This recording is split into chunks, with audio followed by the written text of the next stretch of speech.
Hilltoppers win it.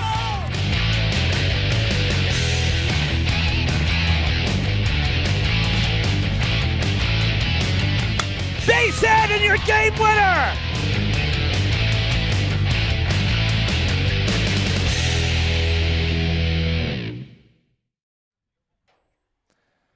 Good afternoon, baseball fans. Welcome to Skip Lewis Field. It is so great to be back here. We have not seen baseball at Durfee in 2 years, and boy, we're happy to be here. Perfect day for some baseball. The Brockton Boxers in town to square off against the Durfee Hilltoppers. Brockton coming in at 1-3, Hilltoppers at 2-3. Their most recent game was a loss, and that was on Monday against West Bridgewater while we were covering softball. The boys here were on the road. The 2-3 record, it started with a loss. We'll recap the first 5 games. A loss against Middleborough. That was on the road. Then a road game at New Bedford was a win, 8-6. Came home, lost to BR 9-4. And then defeated Dartmouth last Friday right here, 4-3. And that's before the loss at West Bridgewater. So now home today. It's a 2-game homestand for the Durfee boys. Brockton today, New Bedford in town on Friday, which we'll have for you as well here on Fred TV. This was originally supposed to be a 4 o'clock game, but had to be pushed a little later, so we're told that we're going to start before 4:30. But right now, Durfee's still doing some warm-up drills in the outfield. Brockton kind of waiting, ready to rock and roll. Both sides have done their warm-ups, infield and outfield. There's coach for the Hilltoppers.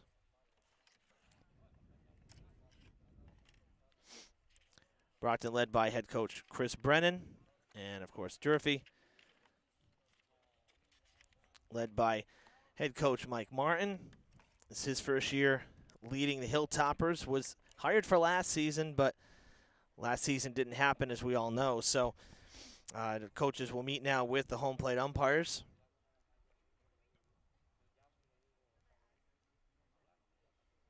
I know that our men in blue were hoping to get this one started a little before 4:30. The reason for the delay was there was a track and field meet going on here today as well, and part of the construction and some of the changes to the grounds here is that the long jump that used to be next to Mac Aldrich Field at the back of one of the end zones, that had to move because of the new construction for Durfee 3.0. They moved that to the practice field, which literally is 10 feet from Durfee's dugout, so couldn't chance any foul balls, slicing off the bat and going into all the field athletes that are standing around waiting to compete. So bit of a delay.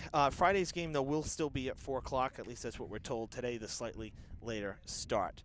Going to have the first pitch for you in just a couple moments. We'll be back right after this. Stay with us. Hello, I'm Robert Correa, principal of the Resiliency Preparatory Academy. And I'm Matt Damaris, principal of BMC Durfee High School. On behalf of all members of the Fall River Public Schools class of 2021, including Stone Therapeutic Day School, we are asking for the entire community to support a fundraising effort to honor our graduates this year. Due to the disruption of the COVID-19 pandemic, the class of 2021 has missed out on the ending of the junior year, as well as so many of the traditional events and milestones that happened during a typical senior year. Last year, our community opened their hearts to support the class of 2020 in a big way, and we were able to provide them with gifts and mementos to replace what they lost. Students received t-shirts, blankets, and gift cards to local restaurants. All of the funding we raised stayed in the community with local businesses. We are hoping to do the same for the class of 2021, but on a larger scale. In the coming weeks, we will announce opportunities to support fundraising for the Fall River Public Schools class of 2021 via social media. Any events we are planning, including graduation, will be guided by the state's reopening regulations. We look forward to celebrating and honoring Fall River Public Schools class of 2021. With your help, we will send them off in style. Thank you.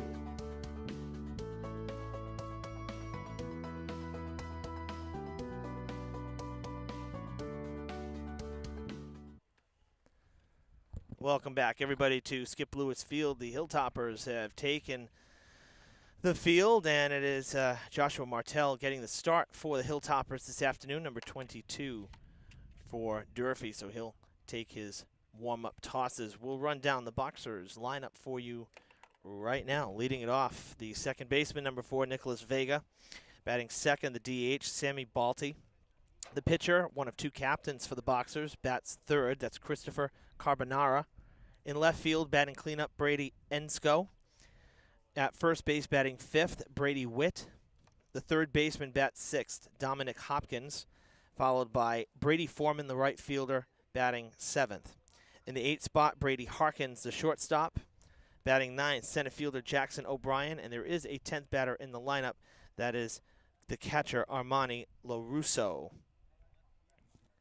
The other captain for the Boxers is number 7, Brady Harkins. You may have picked up in the lineup. I picked up on it, of course, when I'm writing out my card here. There are 4 players in the starting lineup named Brady for Brockton. It's not the most common name, but very interesting to see that 4 players with the same first name on the team. So this is an instance where last names are a must in terms of identifying players on the field. So last warm-up pitch coming here for Martell, and we will get underway.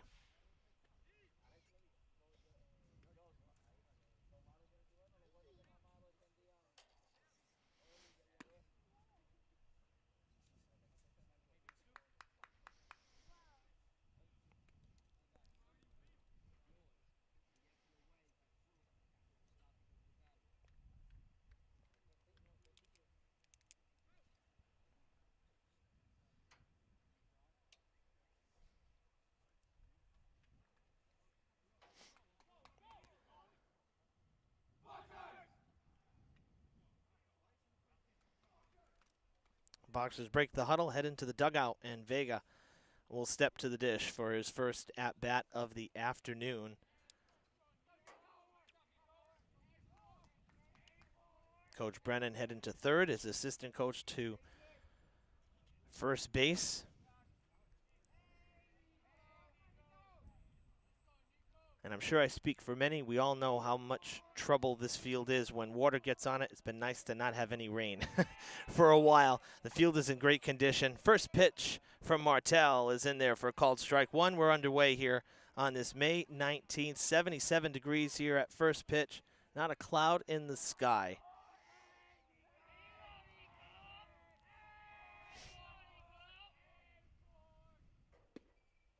That one just missing over the outside corner, 1-1.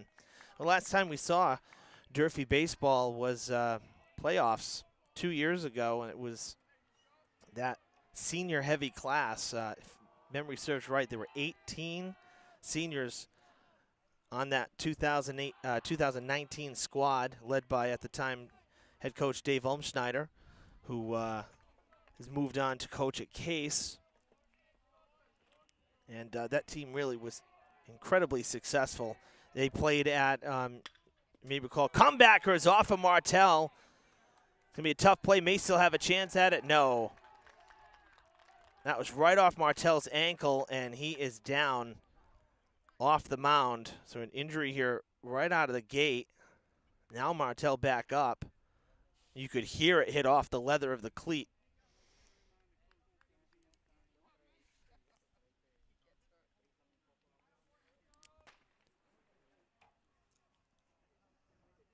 And our trainer, Kelly Mahoney, coming out as well on the left side of your screen to check on Martell. Head coach Martin ran out there very quickly as well, so probably going to take a couple warm-up tosses, make sure he's okay.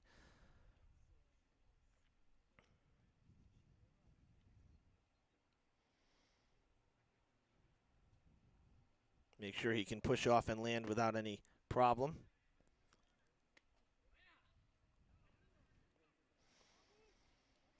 So a stinger back to the mound is an infield single for Vega. Boxers with the leadoff man on.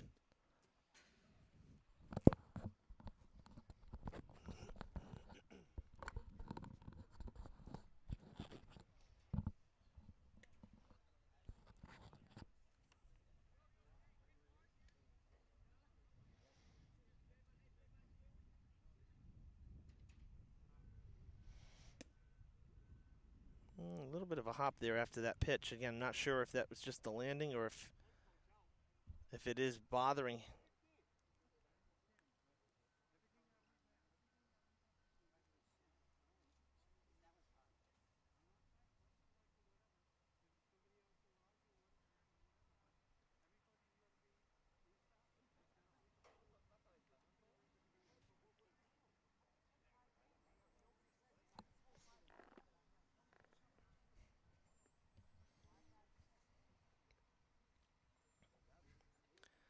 Coach Martin talking with the home plate umpire. I think it was a question about how many warm-up pitches after an injury timeout.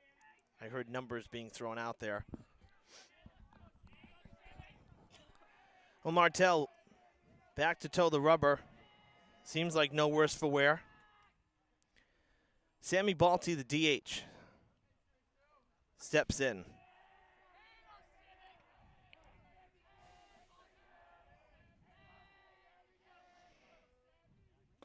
That one down and in.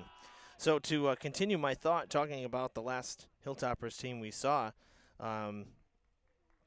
Durfee played at UMass for much of that 2019 season, and beat Wellesley in the playoffs. That was huge because Wellesley had, had the better of us twice, 2 years in a row, in fact, and then only to lose in the latter half of the bracket, a 2-1 loss in the playoffs to get eliminated. I'm going to tell you, I said it then, I'll say it now, because I did look back at that game briefly before today.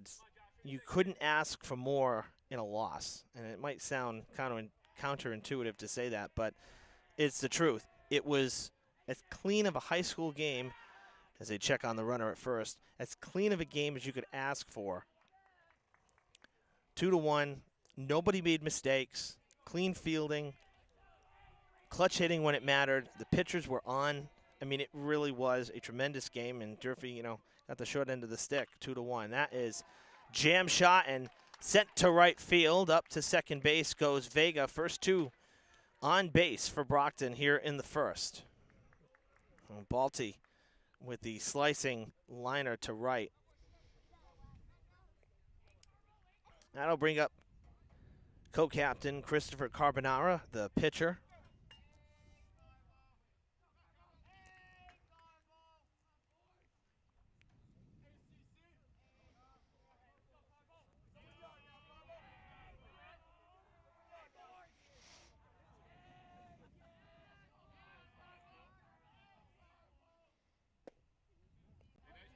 First pitch in there for strike one on Carbonara.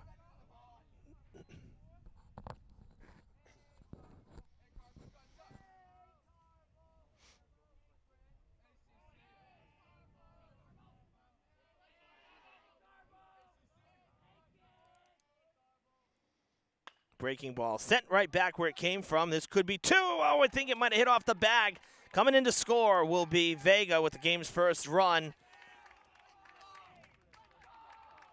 That tough luck play right there. It looked like it might have hit the bag.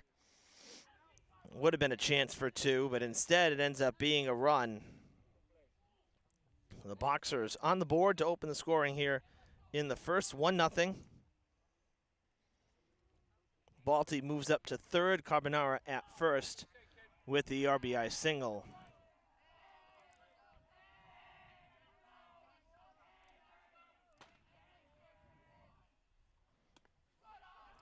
That gets away, a pass ball. It'll be run number two. Both runners move up 90 feet.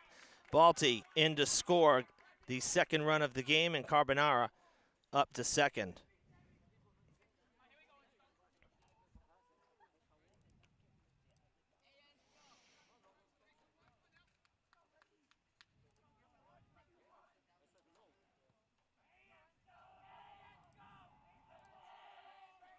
So cleanup hitter Brady Ensko at the dish. Still nobody out here in the top of the first. Hilltoppers have not recorded an out yet.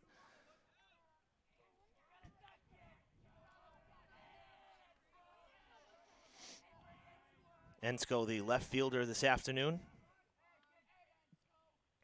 Swings through that one. And one of the things I really like here about Skip Lewis Field that you don't see at a lot of the high school baseball fields. Of course, not all of them have this much real estate like we do, but the backstop here is considerably large. There's a lot of room. We're not right on top of home plate, which can be a little awkward in some situations, particularly when there might be a bad call, and we have to be honest in broadcasting. So at least we got some distance, between the players and the umpire at home, and it also gives some better depth to the shot, in terms of a filming perspective as well, to not be literally 5 feet from, the umpire's back. That's upstairs. Kind of a tomahawk swing right into the glove at third. Looks the runner back, throw across the diamond, and then taking off for third is Carbonara, but the Hilltoppers do get the first out, 5-3.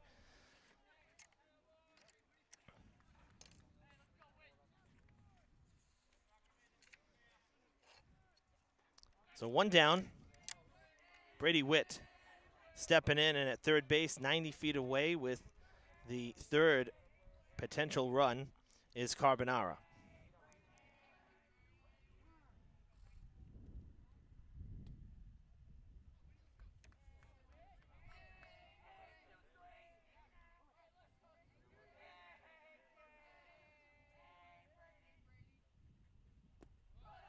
Down low in the dirt, good stop there from Reese.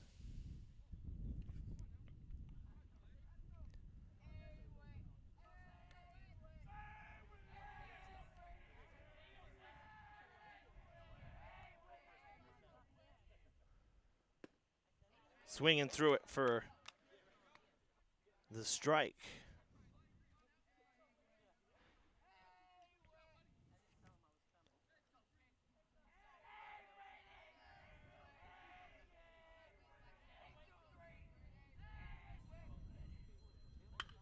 That's sent to right field. Coming in is Peltier. It was actually popped up shallow right, and the play is made there by Cavaco for the second out.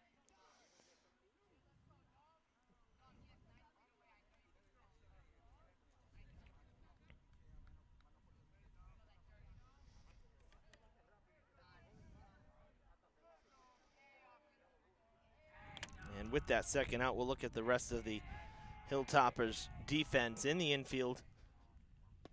First pitch strike to Dominic Hopkins.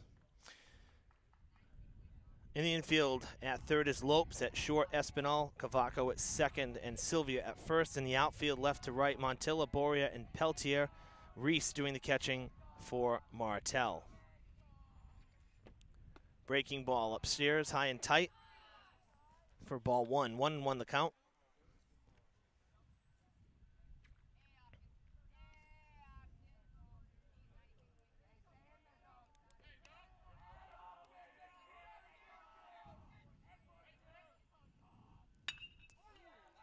Sent to center on a line. Really got on top of that one. Third run of the inning for Brockton as Carbonara scores on the RBI single from Hopkins. The inning continues at 3 spot here in the first for the Boxers.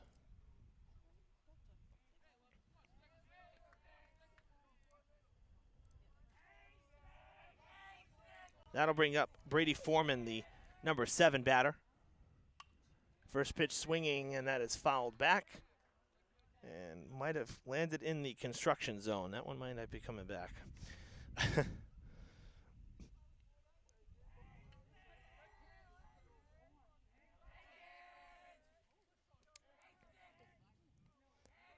So 0-1 the count.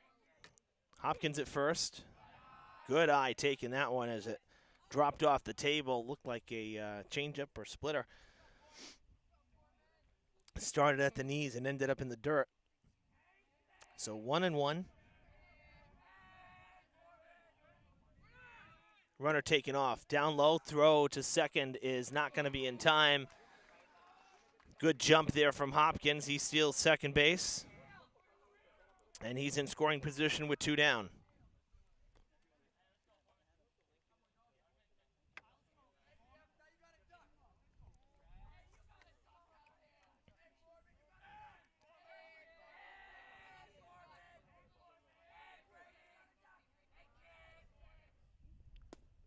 That one missing as well. Runs the count to 3-1. Number 8 batter, Brady Harkins, on deck if we get that far. Martell would like to take care of business here with Foreman, limit the damage any further. That's a strike. Count is full, 3-2.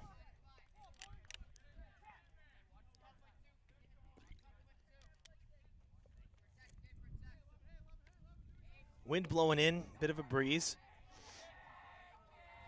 Martell to the set. Payoff pitch to Foreman. Strike 3 called, and that'll end the first. Tough first inning for Durfee. 3 runs on the board for Brockton. And Hilltoppers will play from behind here as they come to bat in the bottom of the first inning.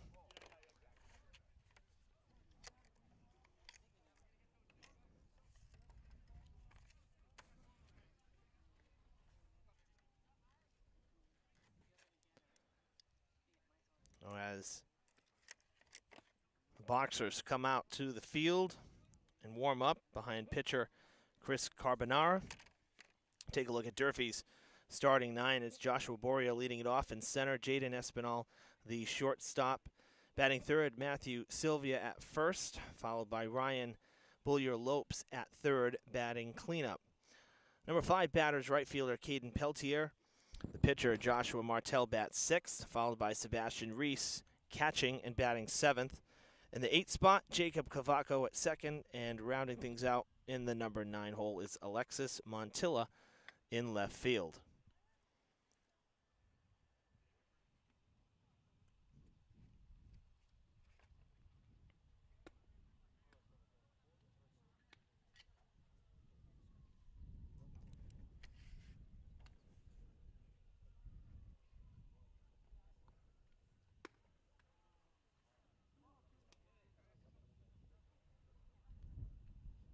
We thank you for joining us live. Oh, good, the scoreboard's working. They're out in center field now. Scoreboard up and running, 3-0 Brockton, as you can see, as we head to the bottom of the first. We thank you for joining us live here on our Facebook page. If you haven't subscribed, please click that like button so you don't miss any live action for the remainder of the school year. If you don't have Facebook, subscribe to our YouTube channel under the same name, Fred TV Sports. This game will be archived, and you'll be able to watch it anytime you want.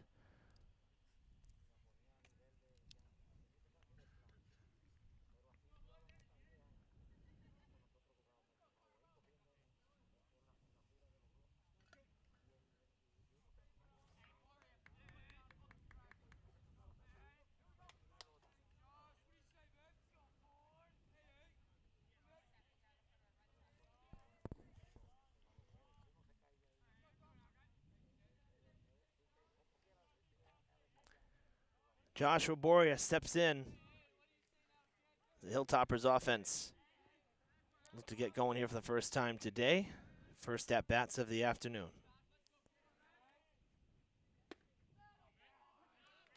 And it's strike 1 for Carbonara as we're underway in the bottom of the first.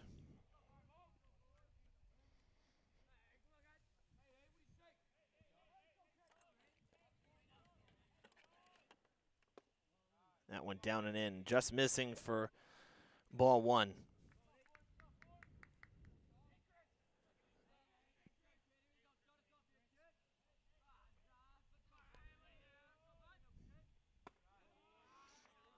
Upstairs, 2-1. Boria has some good speed in the leadoff spot for the Hilltoppers. Got to take some stills for the game against BR last week, and he made some things happen on the base pass to score the early run. That sent to center, driven pretty deep, backing up is O'Brien, and gave that a ride for a loud out number 1 here in the bottom of the first. We'll run down the rest of the Hilltoppers, the Brockton defense here. In the infield, it's Hopkins at third, Harkins at short, Vega at second, and at first is Witt. In the outfield, Ensko, O'Brien, and Foreman left to right. LoRusso catching Carbonara. And it's strike 1 to the number 2 batter, Jaden Espinal, who steps in for the first time.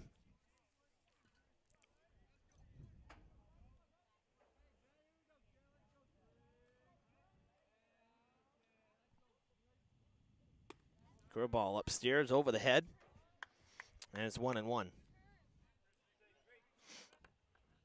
This is a 7-inning ball game. I know in the past, I actually got some confirmation on this because I was even unsure after 2 years. Sometimes you just forget things. Grounded to short. Harkins makes a scoop, and the throw is there in time for the putout. Matthew Sylvia will come to bat with 2 down. In the past, before the Old Colony and the Big Three merged to become the Southeast Conference, when it was Big Three play, just Durfee, Brockton, Durfee, New Bedford, Brockton, New Bedford, etc. We would play 9-inning games in those conference games. And now with more conference games on the schedule, with the addition of BR and Dartmouth as regular conference opponents, back to 7. So this will be 7, and New Bedford will be 7 on Friday as well.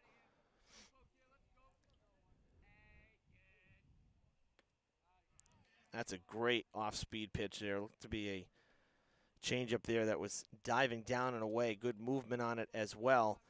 And it's quickly 0-2 on Sylvia as Carbonara looks for a 1-2-3 first here after getting 3 runs to work with in the top of the first from his offense.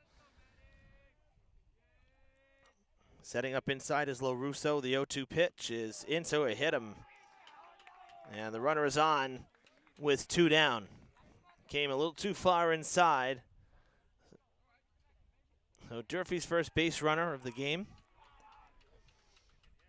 And Ryan Bullier-Lopes, the cleanup batter, will step up with 2 down and a man on.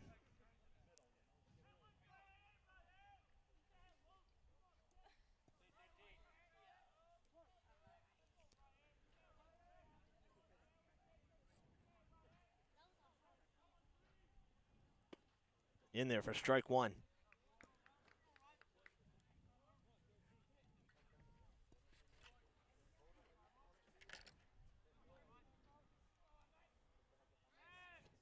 Check on the runner close at first there. Diving back to the bag was Sylvia.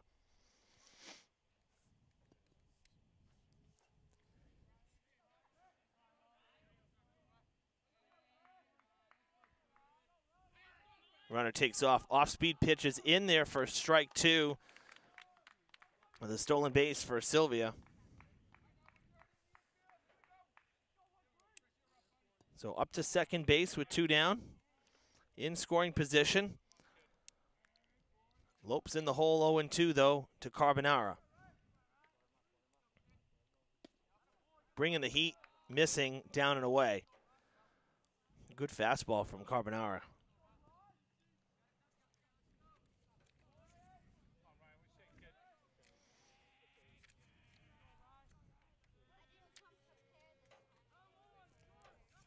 1-2 pitch, he steps off.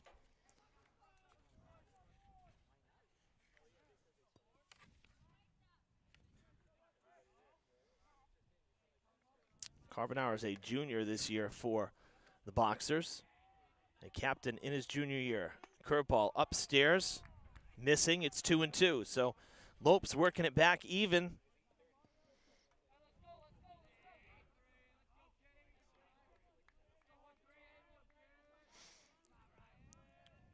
Two strikes, 2 balls, 2 outs.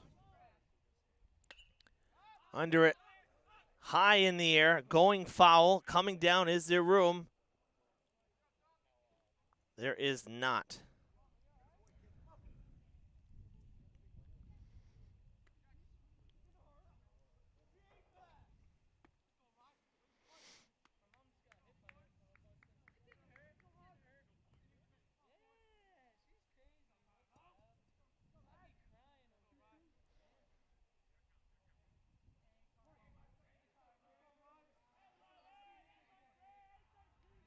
Carbonara with the sign. We'll do it again. 2-2 pitch. Upstairs, it's 3-2.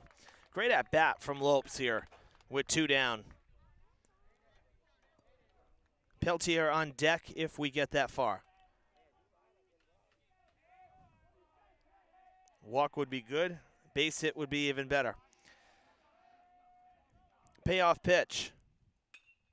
Staying alive. That's going Out of play to the right.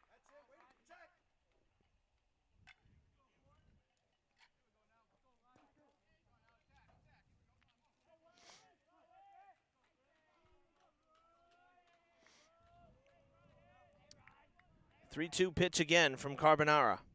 Down low, goes at it, chopper to short, and it's under the glove of Harkins. Around from second is Sylvia, and the Hilltoppers are on the board here in the first. They get one back. It's 3-1. That's going to go as an error, I would think, because Harkins got the glove on it and then couldn't make the play. Would have been a tough play at first, but still went for it.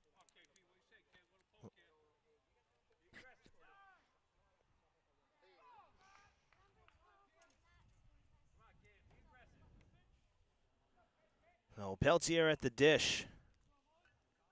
Lopes on base.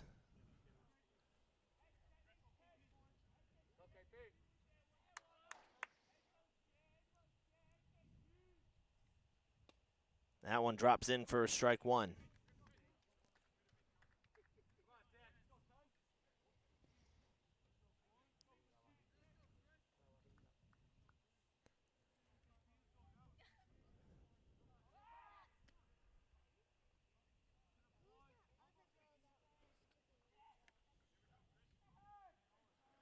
I'm not an official scorer, but I'm giving Lopes the infield single there. He probably would have beat that out, and then the error allowing Sylvia to score. So I'm not crediting him with the RBI, but we'll credit him with the hit because I think he would have beat it out.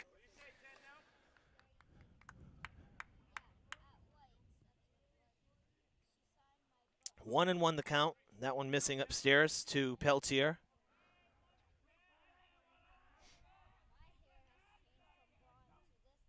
In there for strike two, bringing the heat right down Main Street.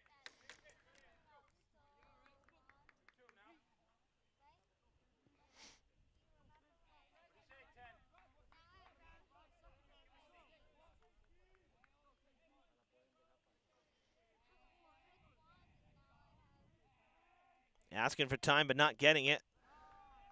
That one sails up and away, 2-2.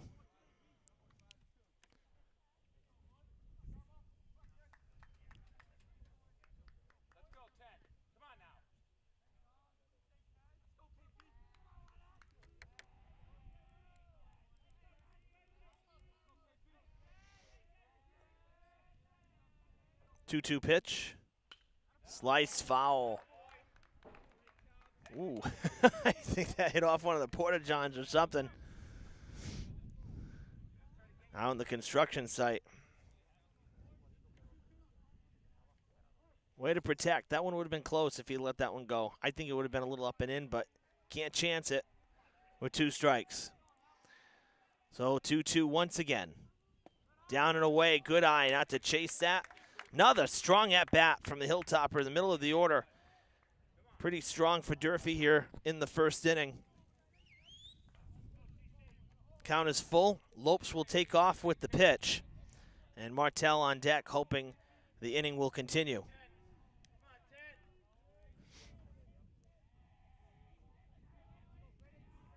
3-2 pitch. Just got a piece of it as it comes back to the fence here.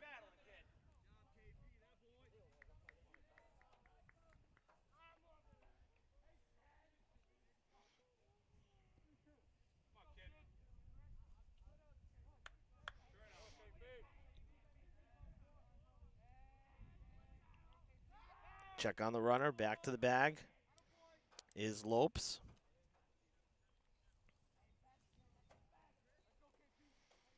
After two very quick outs, Carbonara's had to work quite hard here with two down in the first inning. Payoff pitch again.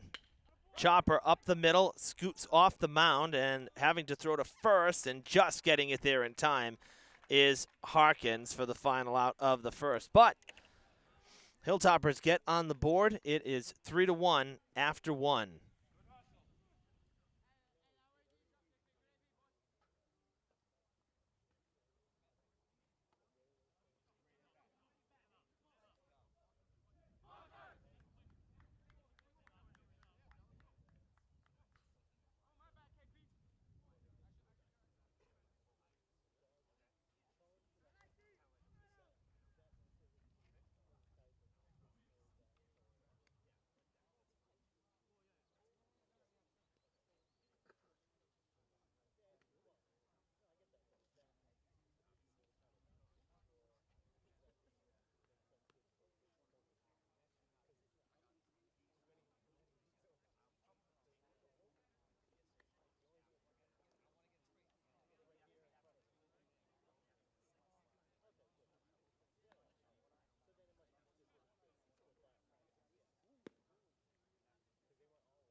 Second inning about to begin here at Skip Lewis Field.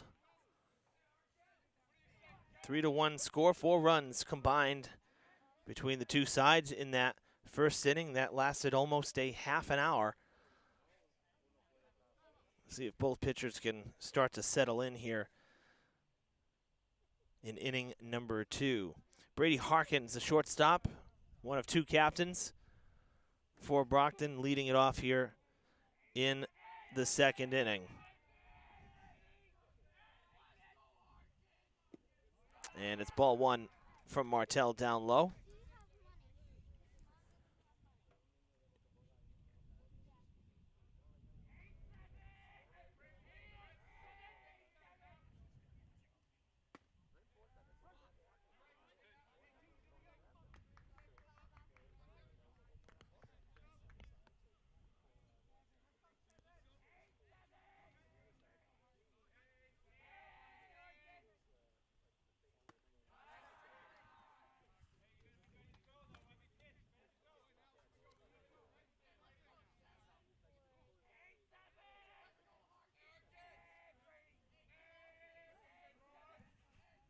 Two and one, the count. That one inside and just missing. Couldn't grab that inside edge.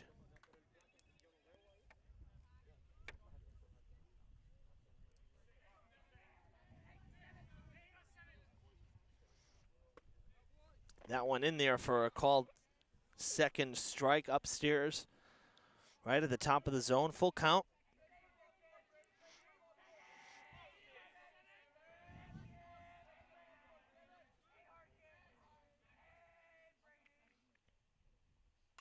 Staying alive, that one off the concession hut and bathroom house.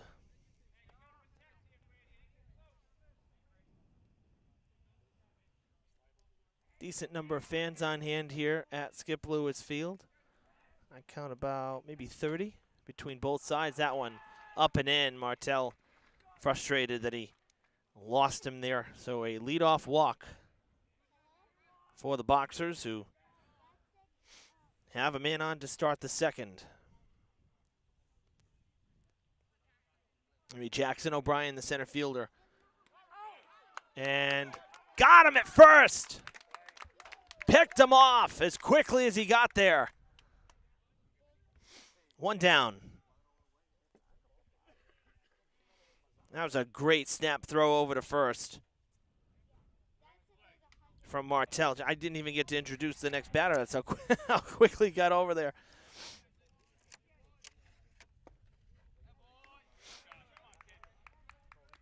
So it took an extra throw, but the leadoff man retired. O'Brien now down in the count 0-1 as Martell stays in the windup. Curveball upstairs, 1-1.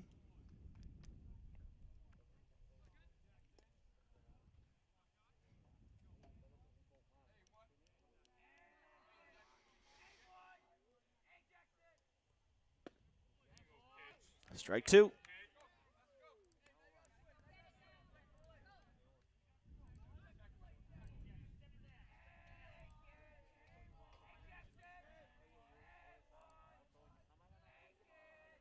One-two pitch is swung on and missed. Went upstairs, and O'Brien chased it for out number 2. Second strikeout of the day for Martell. And it's back to the top of the order. So LaRusso was on the lineup, but they'll only be batting the 9. So LaRusso not batting, back to the top with Nicholas Vega, who started it off with an infield single. He'll look at strike 1.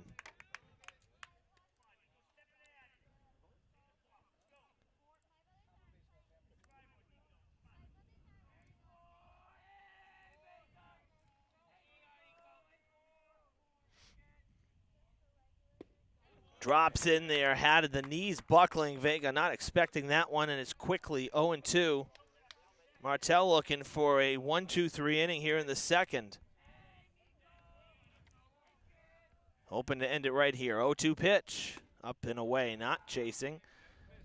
So Vega learning something from his teammate O'Brien, not chasing the high fastball.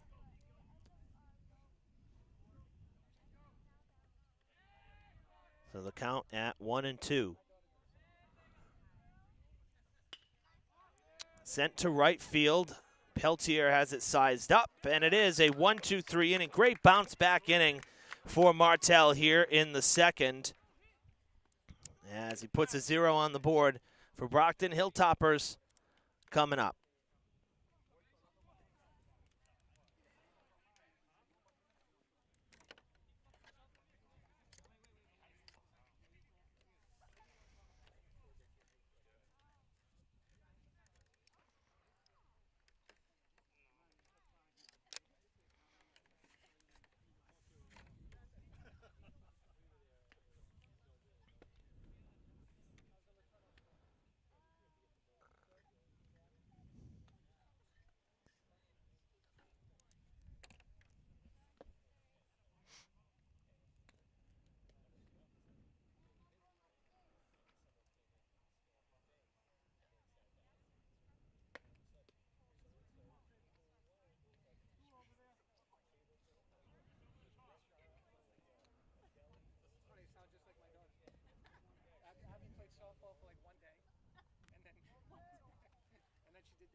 And the shoot from LaRussa to second. Warm-up pitch is done. And it'll be pitcher versus pitcher here in the bottom of the second to get it started, as Martell will lead it off. 6, 7, and 8 in the Hilltoppers batting order against Carbonara.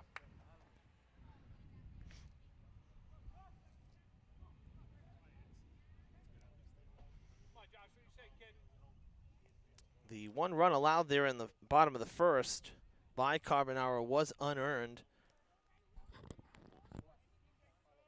So from a statistical standpoint, his earned run average not going to take a hit.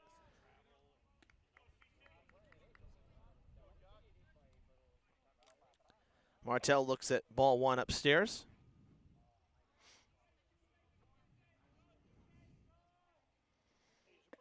Strike 2 over the outside. Excuse me, strike 1. 1-1 the count.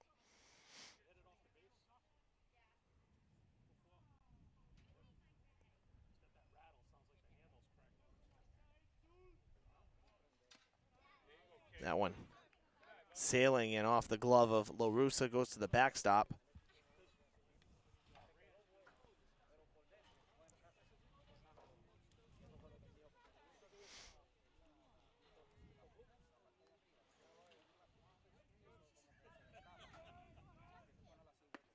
That one missing just upstairs, and it's 3-1.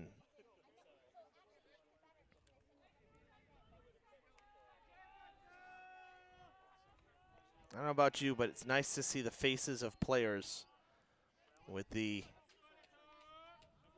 outdoor mask mandate lifted. Swung through it is Martell, or swinging through it is Martell. It's even. Come on, Evan, don't slur your words. Count is full. 3-2. You see how excited I am to not have to have masks on the faces? I couldn't even say the count right. Payoff pitch, and Carbonara comes back to get him. First K of the day for the Boxers starting pitcher, as Martell goes down swinging for out number 1. That'll bring up Sebastian Reese, the catcher.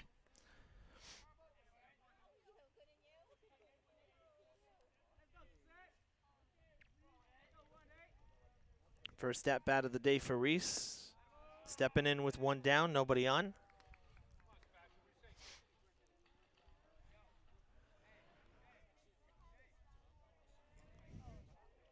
One of the things that head coach Mike Martin said to me at practice about a week or so ago was, really almost 2 weeks now, was how pleased he was with the attitude of everybody here and all the players. And that kind of, I've been saying it all year, and it's the truth, is I think everybody now, particularly the spring sports athletes, there's a sense of appreciation as Reese goes after it. Slow dribbler. Oh, and misplayed by Hopkins. Reese is going to reach at first. I think he might have beat it out anyway, but Hopkins couldn't get a grip on the ball. A lot of spin on it. Top spin grounder to third.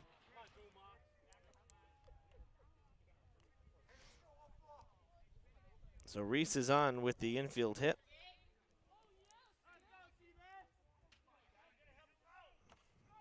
Pinch runner for Reese. Number 11, Dylan Dumont,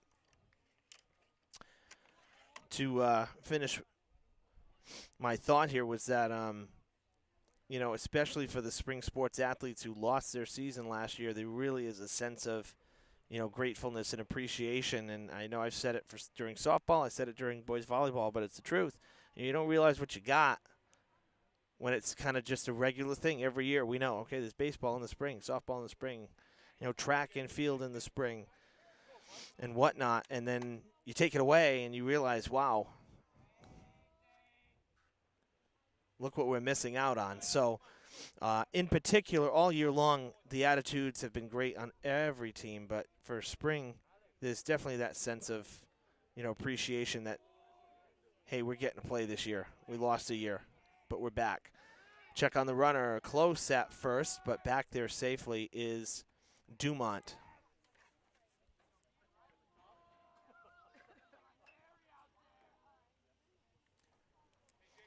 And we'll hear from Coach Martin on Friday's broadcast against New Bedford.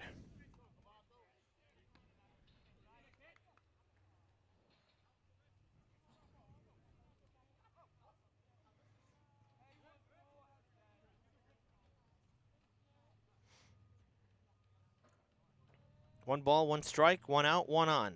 Taken off, Dumont, great jump. The throw nowhere near in time. Dumont showing the speed, and he gets into scoring position here with one out. And Cavaco took strike two there. But a base hit with Dumont's speed should bring in the second run for Durfee. Got to protect with two down. 1-2 pitch, or with two strikes, I should say. That one upstairs and missing, 2-2. Close pitch to take.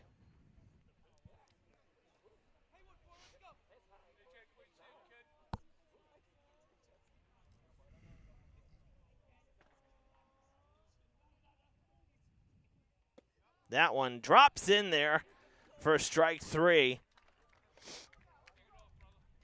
Second strikeout of the day, end of the inning for Carbonara. Two down. The Alexis Montilla.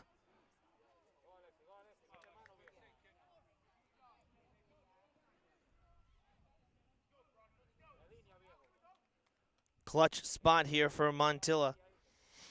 With two down, the man at second. Upstairs for ball one. That's a great curveball to sit down Cavaco. You know, and from back here, we're sitting at ground level. It looks a little low where it's caught, but you got to remember it's where it crosses the plate. And often the catcher's at least, 5 feet behind the front of home plate. So sometimes can look a little deceiving if you're just going for where it's caught, especially on a breaking ball that's dropping out of the zone. So that was a good pitch from Carbonara. I guess you could say I concur with the umpire. 1-1. Make it 2-1. That one missing inside.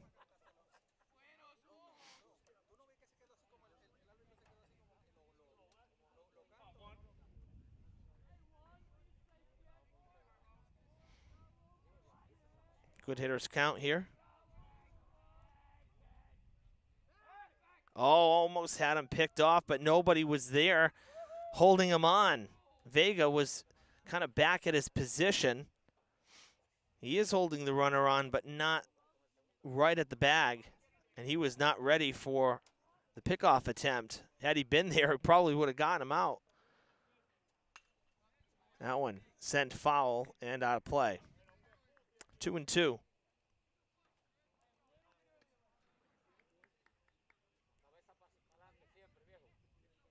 It's definitely Vega's job right now to hold the runner, of course, because with the righty in the dish, you play him to pull, so you keep shortstop at his position. 2-2. On the ground, towards short. Scooped by Harkins, and the throw to first is in time. Hilltoppers leave a man on, And after 2, 3-1 the score.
Two, 3, and 4 in the Brockton lineup.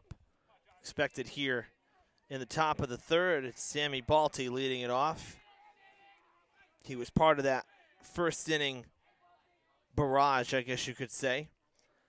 The first 3 runners reaching, or batters reaching and scoring for Brockton in the first. Balti, the DH, takes ball 1. Singled to right and came around to score. In that first inning, he scored run number 2 for Brockton.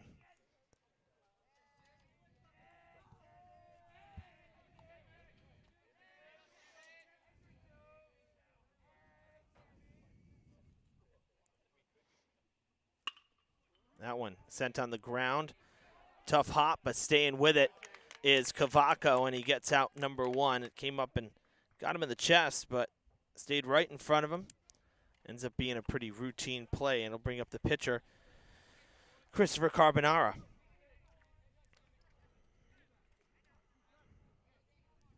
He reached and scored in the first as well. His was the infield single that appeared to bounce, at least from my vantage point, appeared to hit the bag at second and then bounce away, which is what allowed the run to come in.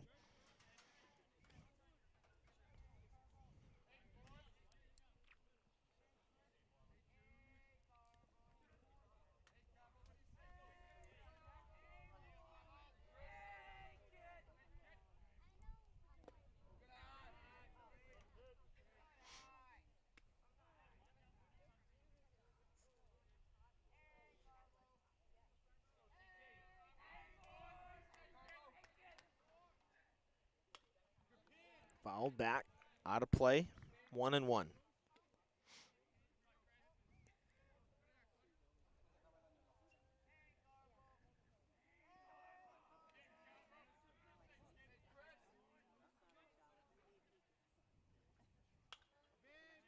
That one fouled off as well. And it is 1-2.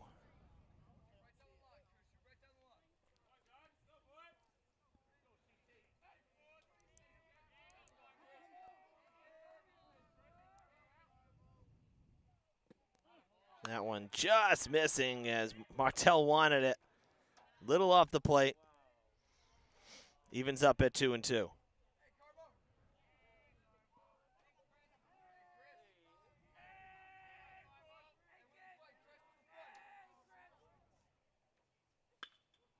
Half swing, 2-hopper to Lopes.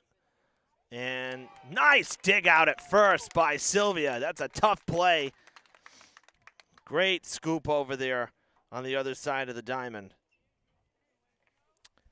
6 in a row retired by Martell, 2 down, and Ensko will step in.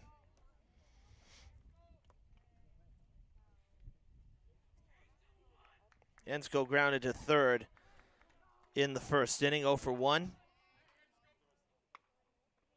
Slices that one foul, got jammed. Was behind it.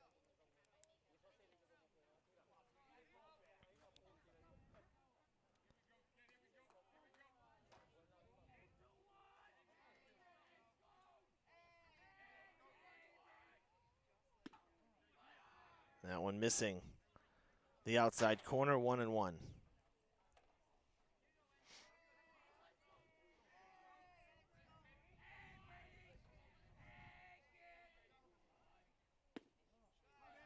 Two and one.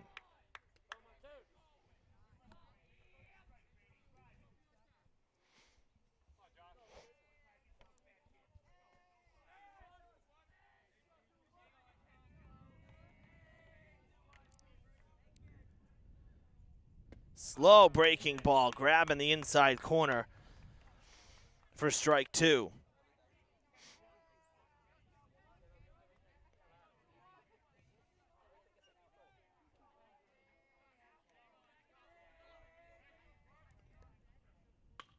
In the air to left field.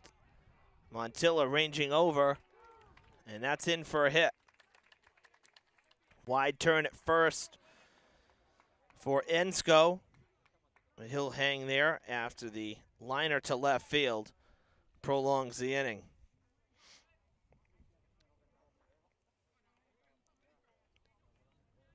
Brady Witt will step in now with 2 down.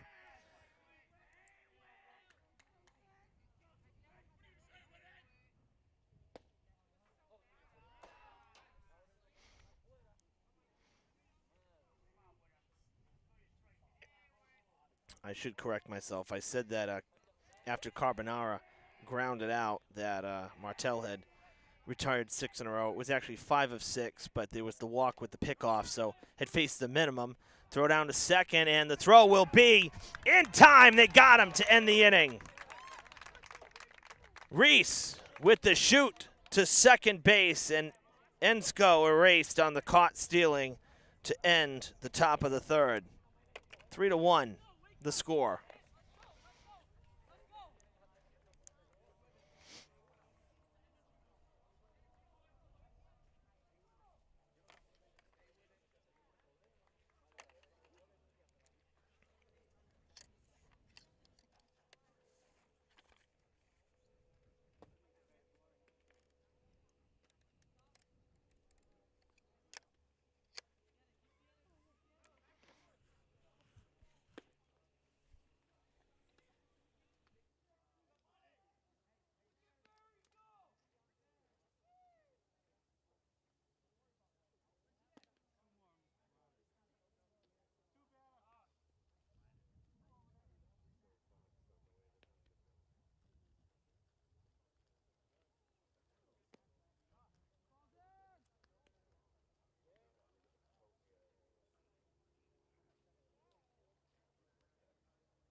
Top of the order for the Hilltoppers here to begin the bottom of the third inning. And it'll be Boria leading it off.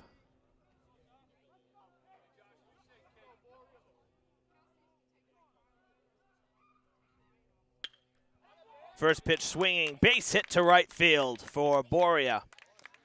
Leadoff man on.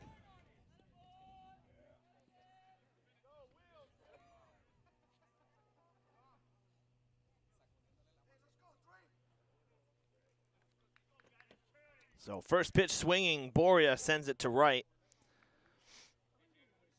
On for the first time, and we'll keep an eye on him. Speedy center fielder for the Hilltoppers at first base. It'll bring up Espinal for the second time. 0 for 1, a ground out to short. Look at that jump at first. Good throw, but no chance. So in 2 pitches, a base hit and a stolen base for Boria, and he's in scoring position with nobody out. Told you the kid's got some wheels.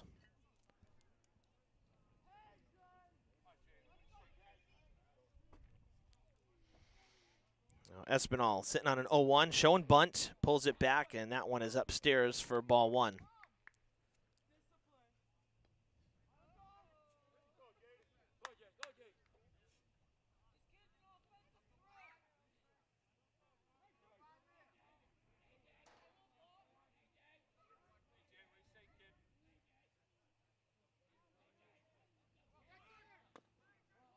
Gets it down, but it's foul, and that'll make it 2 strikes on the batter. So back to second will go Boria, and Espinal will most likely have to swing away here and protect with 2 strikes.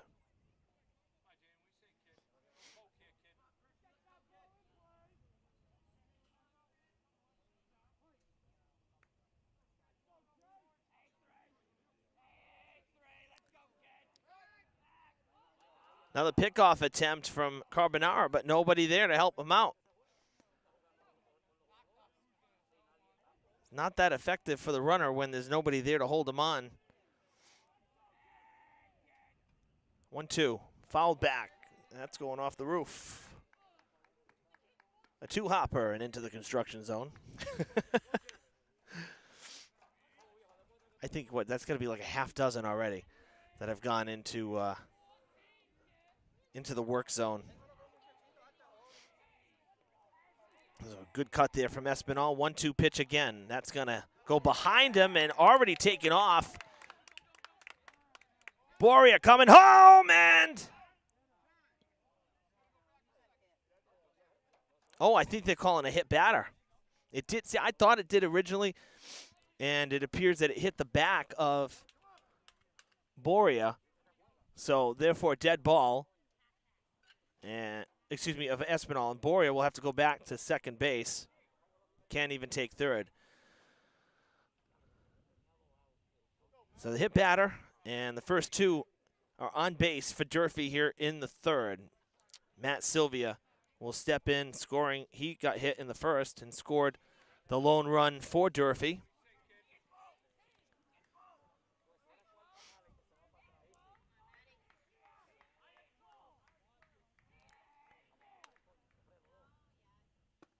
Curveball. Wow.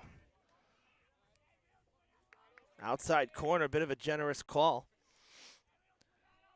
Witt playing at the edge of the grass at first. Hopkins step back so he can get to the bag in a bunt attempt. Carbonara steps off again, but nobody there holding the runner on.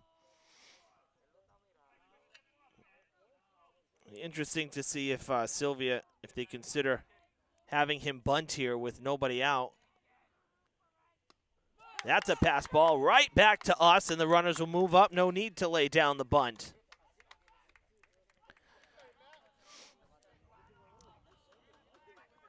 Makes it 1-1 on the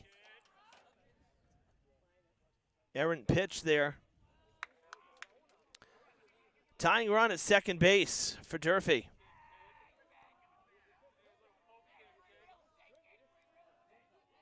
Corner's still playing in for the Boxers. Middle infielder's back. That's down and in. Nice job by LaRusso that time to smother it. 2-1.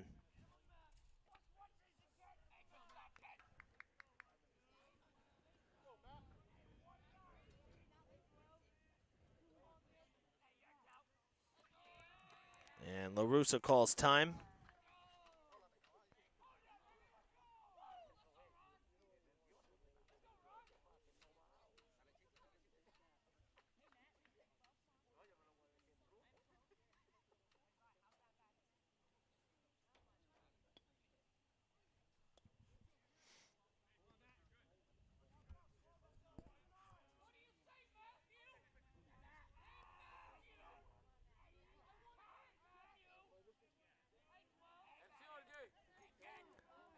Timeout granted to the batter this time.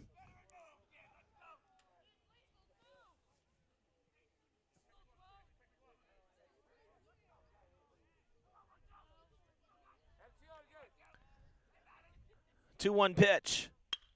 Sent to center on a line. O'Brien tracking. Is there? Oh, he dropped the ball! No catch! Everybody safe. Run is in. Boria scoring from third up to third base. Goes Espinal and into second, Sylvia. 3-2 the score.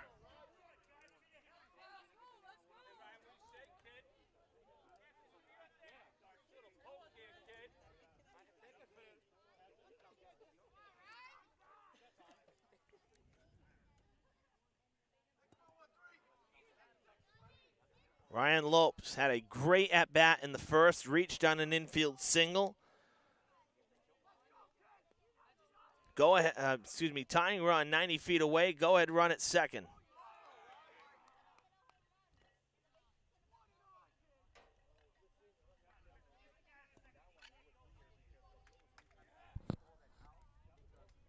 One and 0 the count.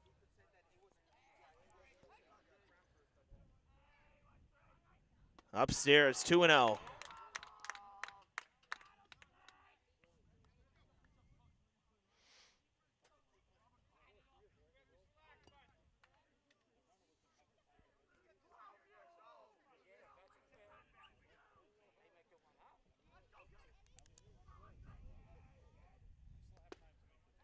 Bringing the heat, taking all the way for strike one. It's 2-1.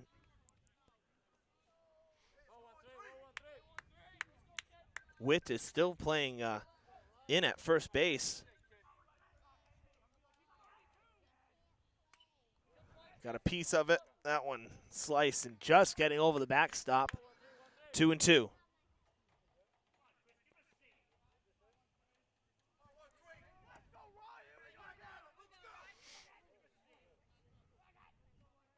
Carbonaro was behind 2-0, evens it at 2-2.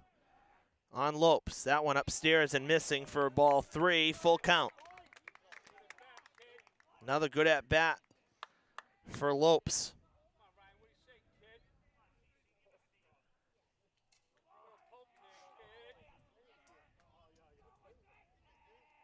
Payoff pitch, down in the zone for ball 4. Bases loaded, nobody out. Lopes has had 2 great at-bats. It's the first walk of the day issued by Carbonaro, and it comes at a bad time. Hilltoppers get the bases loaded with nobody out, and Peltier waiting to step up for his second at-bat. First a meeting on the mound.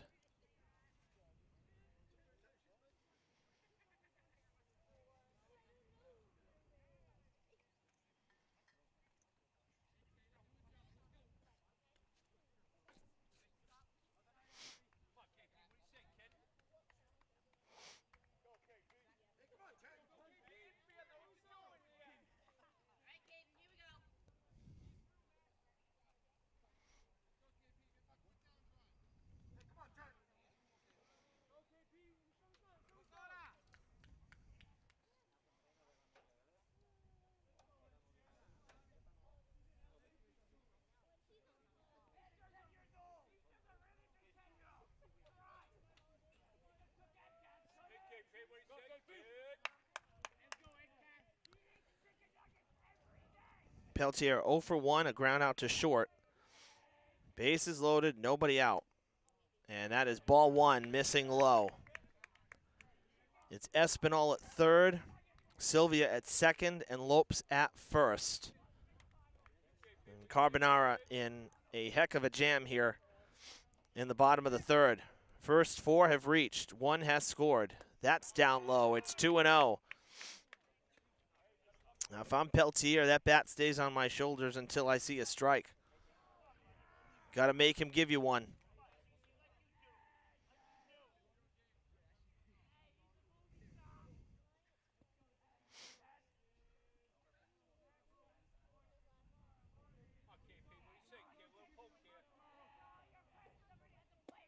Taken all the way, it's 3-0. The first pitch curveball just missed down low. That third pitch fastball missing just down low. Good eye from Peltier. Nowhere to put him. That's in there for strike 1.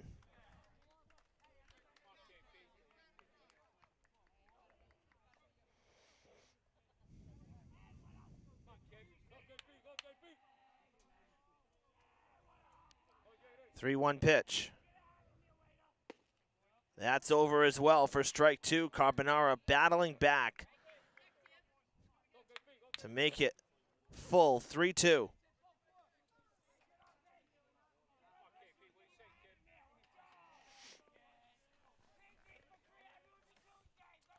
Three-two pitch. And flailing at it is Peltier. He's down for out number one. It's the third strikeout for Carbonara. That's a huge first out. That'll bring up Martel. Martel was the first strikeout victim for Carbonara, came last inning. So bases loaded, one out. That one missing. In the dirt once again. And a lot of times when you see a fastball like that down and in the dirt, almost get the sense of overthrowing. And in a pressure situation here, you tend to see that. So it puts a lot of pressure on the catcher as well, because you got to be able to block it, especially with, as I mentioned, the large backstop here at Durfee. Anything to the backstop, it's going to get tied up. That one will miss away, 2-0. So Carbonara will have to work from behind again.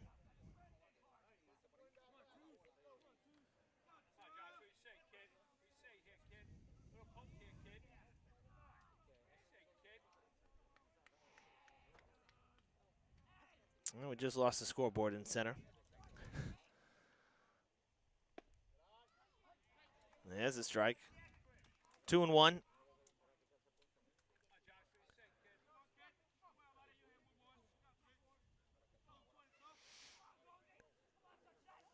Tying run just 90 feet away for Durfee.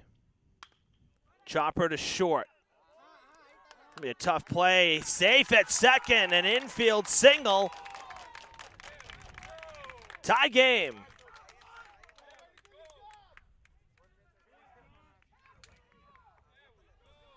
Espinal scores the tying run from third. Sylvia goes to third. Safe at second is Lopes, and reaching is Martel.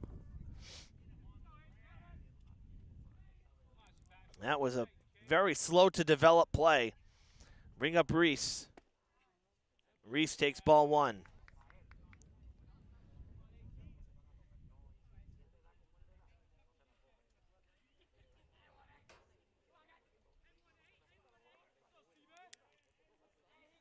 So 3-3 the score.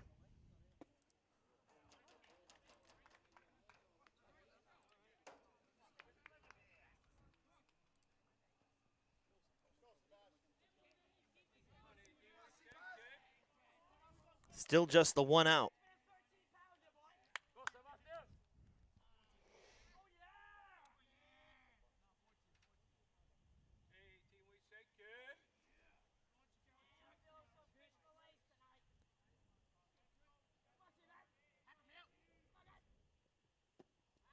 That's a great breaking ball. Swing and a miss.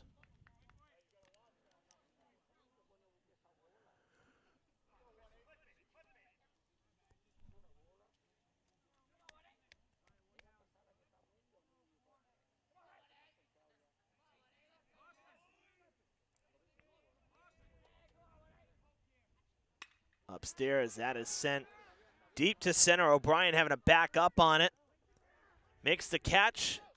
Tagging at third, late to tag. But then making it home is Sylvia.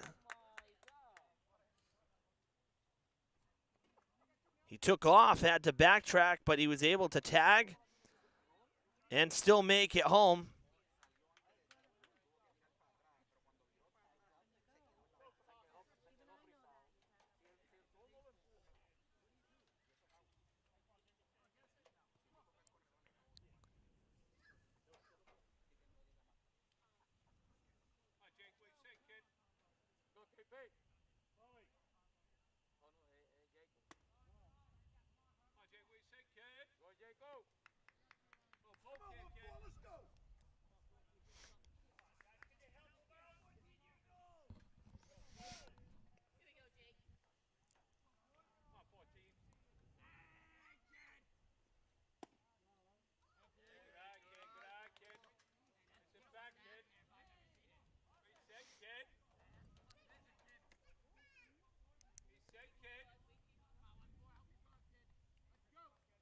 Cavaco at the dish, 0 for 1.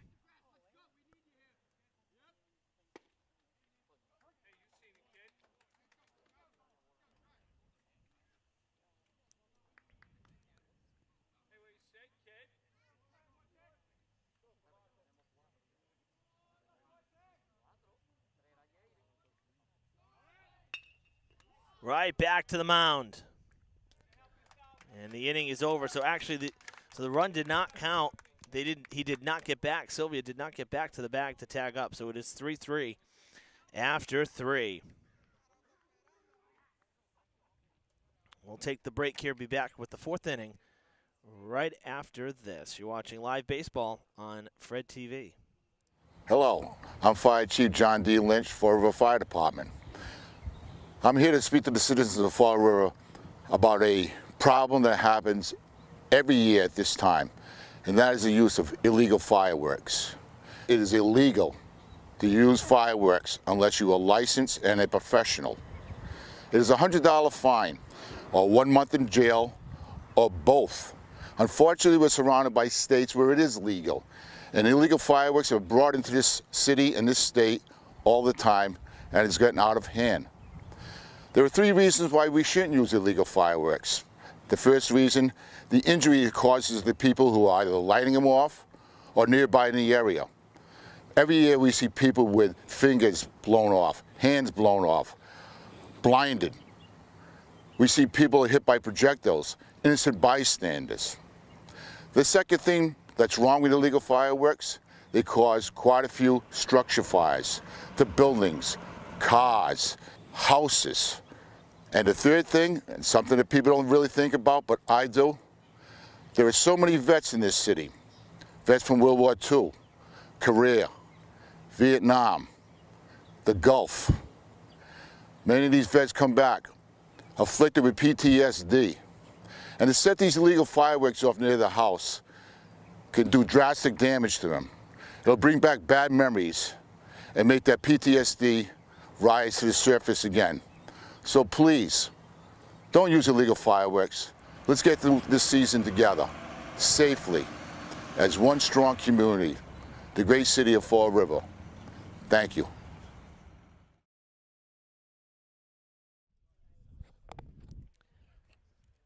Back here at Skip Lewis Field, Martell back on the hill. I do have a correction. That 4th run did count for Durfee, and they lead it 4-3 after 3. So Sylvia did get back just in time, despite the throw going to 3rd. They did appeal it, but he did tag, and he did score after the sacrifice fly from Reese. So it's a sack, an RBI, and that was the go-ahead. So we move to the 4th inning. And first pitch swinging, a chopper to the left side, and unable to make the play is Lopes. He does fire to first, but it is too late. So 4-3 Hilltoppers to begin the top of the 4th. And Brady Witt, first pitch swinging, is on after the bobble there from Lopes.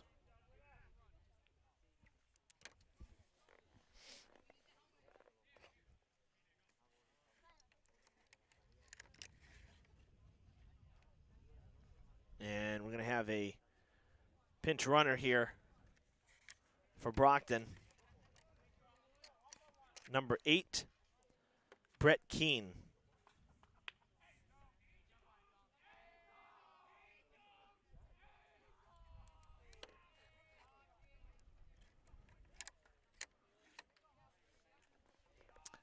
And Dominic Hopkins will step in.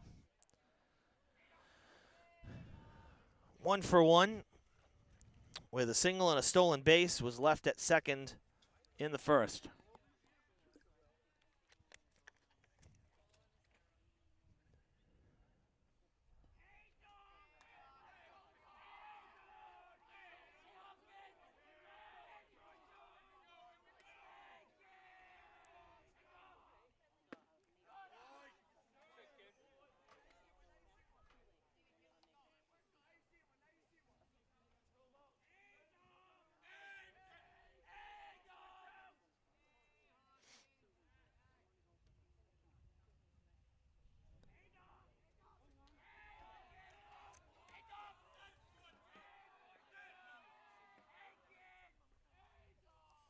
That is inside. Backing out of the way of it is Hopkins.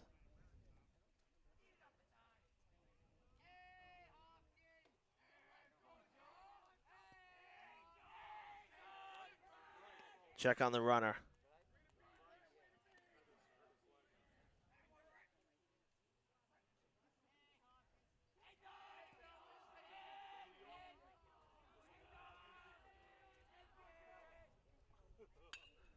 That one popped up going towards foul ground, right side, and is there a play there?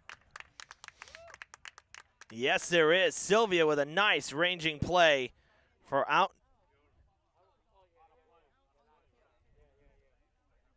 I stand corrected. Ball was dropped. It was out of bounds, out of the boundary. That was the umpire. So, still alive at the dish is Hopkins.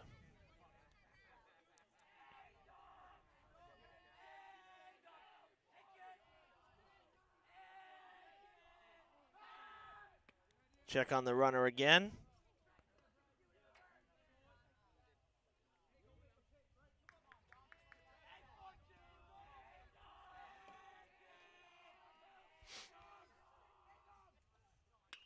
That one sent to right center, or actually right side of the infield, popped straight up. And this time, Sylvia makes the play.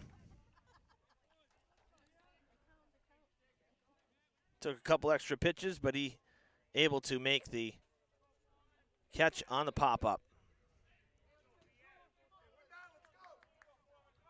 One down. Brady Foreman will step in. He struck out to end the first, one of just 2 Ks for Martell this afternoon, and takes strike over the inside corner.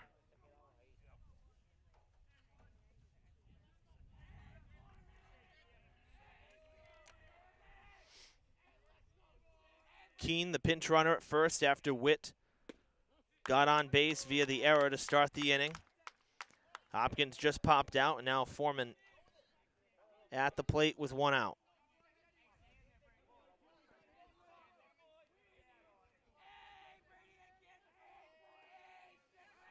Another check on the runner. That one a closer pickoff play. You know, and having the lefty first baseman helps as well, because catching with your right hand, which is the runner side of home plate of first base rather. That one down low for a ball. Already 1 pickoff this afternoon for Martell.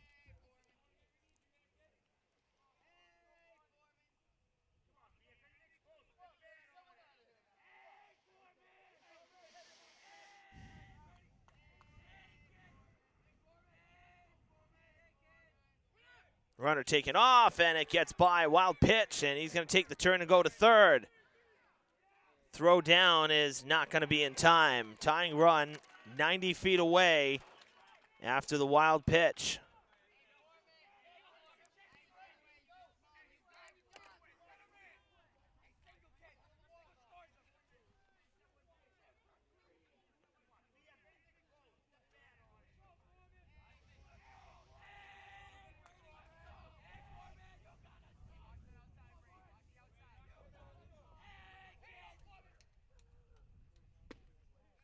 That one missing.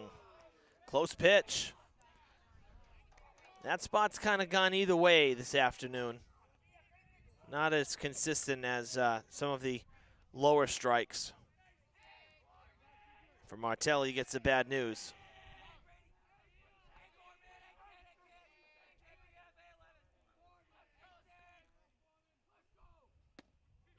Strike 3 called over the inside. That was rather tight on the batter. Perhaps a makeup call for the last one that missed. Foreman down on strikes for the second time today. This one a called 3rd strike, and it is the 3rd strikeout for Martell. 2 down. Harkins will step up. Walked in his first plate appearance and then was picked off at first base before a pitch was thrown. First pitch swinging, grounded to third. A chance for Lopes to make up for the error, and he does. They strand the runner at third, and the lead is preserved. Hilltoppers coming up.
Carbonara done with his warm-up tosses, as we are now halfway through this one at Durfee. Evan Massoud with you for conference baseball.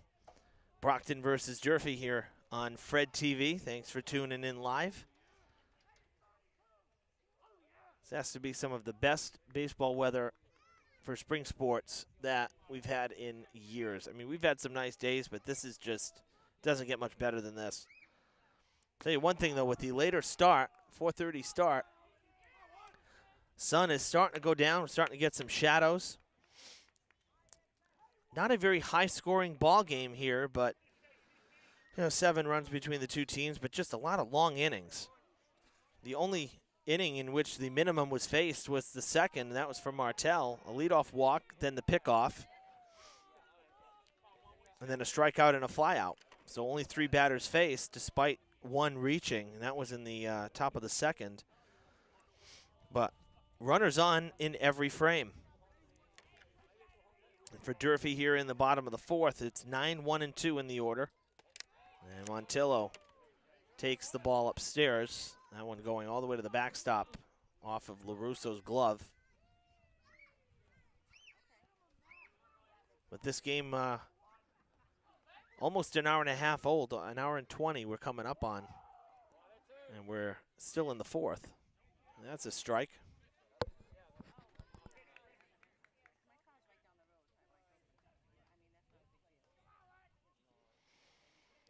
We'll have baseball for you on Friday as well, as the Hilltoppers will be home against New Bedford. They've already beaten the Whalers once. Wow, another strike on the inside. I'll tell you, our man in blue really likes that inside corner. He's been consistent with that this afternoon, that's for sure. Hilltoppers beat New Bedford for win number 1 in game number 2. It was an 8-6 victory on the road. Grounded to short, Harkins. Strong throw to first, tough hop, and the runner will be safe. Witt unable to scoop it on the bad throw. Harkins' throw was kind of on a line, and it just dropped, just fell right off the table. So leadoff batter on for Durfee.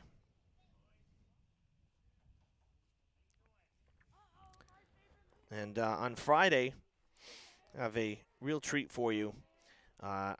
I was trying to get him for a game last year, and then, of course, we didn't have the season, but a big baseball fan, Red Sox fan, and someone who is no stranger to local television here on the South Coast, particularly for Fall River. After years at cable news, Jim Phillips will be joining me on Friday for the broadcast. Really looking forward to that and having Jim here for the call. So we hope you'll tune in, as of course with New Bedford in town, always a fun game and a chance for a pickoff, and just getting back. That was close, almost a sweep tag there from Witt, as Montilla did not slide. He just kind of jogged back in.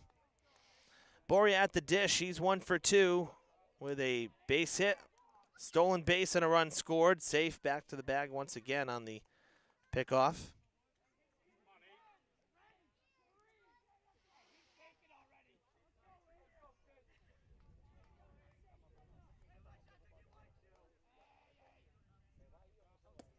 Down and in. Oh, Montillo taking off. Nobody paying attention to him.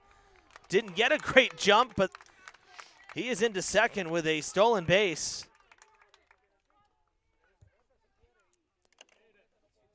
So in scoring position with nobody out, much like how the 3rd inning started for Durfee. 3rd inning began with Boria getting a base hit and a stolen base, and he ultimately scored. Montilla following suit.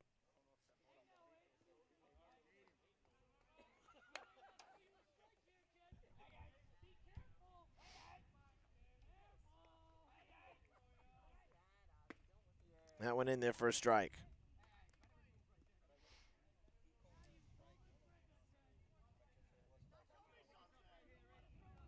And I believe it's a full count. I haven't lost count here. That one upstairs, ball 4. And Boria on for the 2nd time in as many at-bats. So good speed at first. That'll bring up Espinal. Now, I said on Monday's softball broadcast that, don't think we have forgotten about boys volleyball. No, no, no. It's still there. Don't you worry.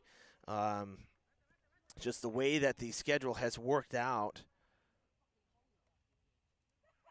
this season, there's been a couple of,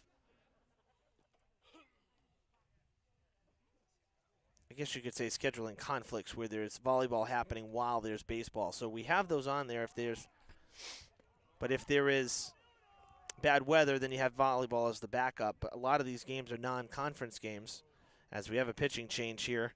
It's number 42, Dominic Hopkins, to the mound here with nobody out and 2 on in the 4th. So Hopkins taking over for Carbonara, goes 3+, 4 runs allowed, and responsible for the runners on base.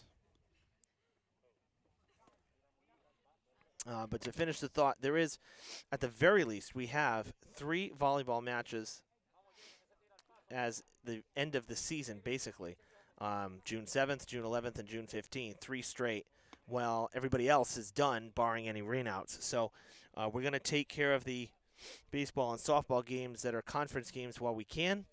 And, if there's any rainouts, like, for example, next Monday the 24th, there's softball. If it rains, then we'll have volleyball. And the same for Tuesday, June 1st. There's softball against Brockton Conference. If it rains, though, we'll have volleyball. So those are some backups, but the bulk of the volleyball will be coming later in the season unless weather is a problem. So, however, we did get some bonus coverage from New Bedford Cable. They covered Monday's match in New Bedford, Durfee versus the Whalers, and that has just been uploaded to YouTube and is running on Fred TV, or will be running by tomorrow. So some bonus coverage courtesy of our friends out in New Bedford. So pitching change.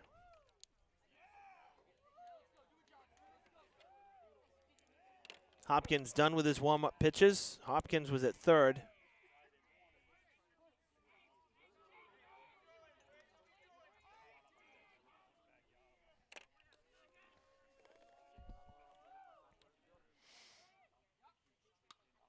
Bunt popped up, coming back, and out of play.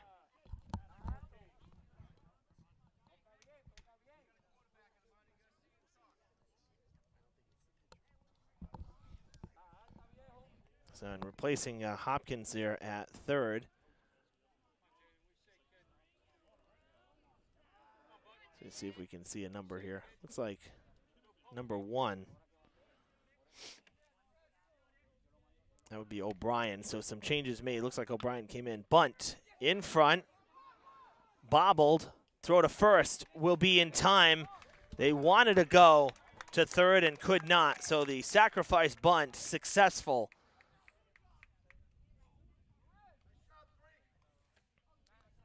And that'll put 2 in scoring position for the middle part of the Hilltoppers order, which has been very good this afternoon.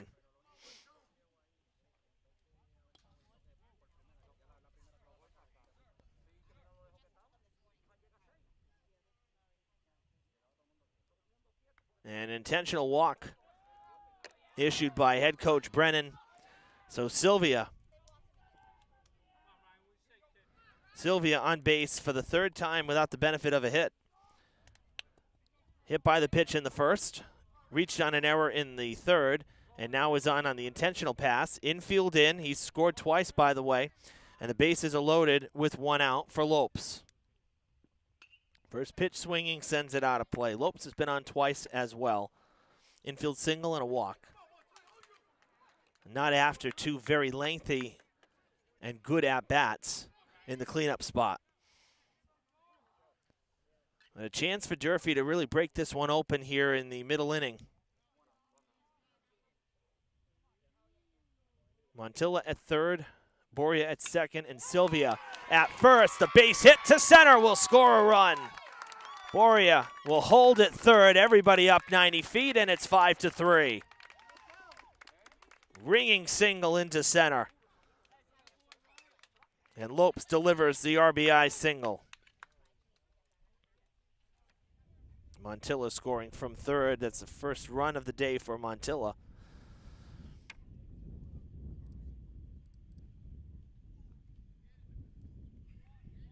And now Peltier will step in. 0 for 2. A ground out and a strikeout.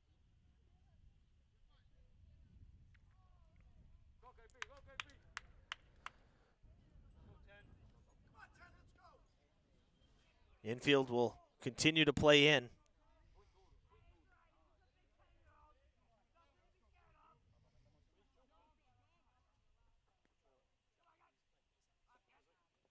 Upstairs, missing.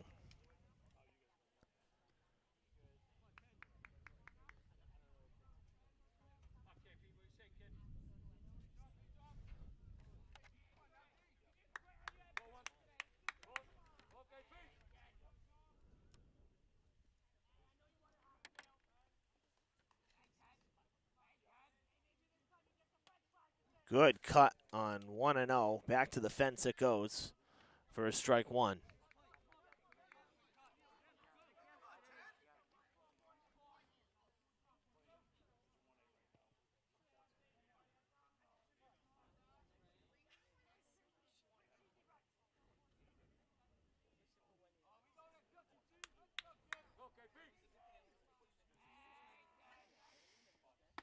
That one missing, 2-1.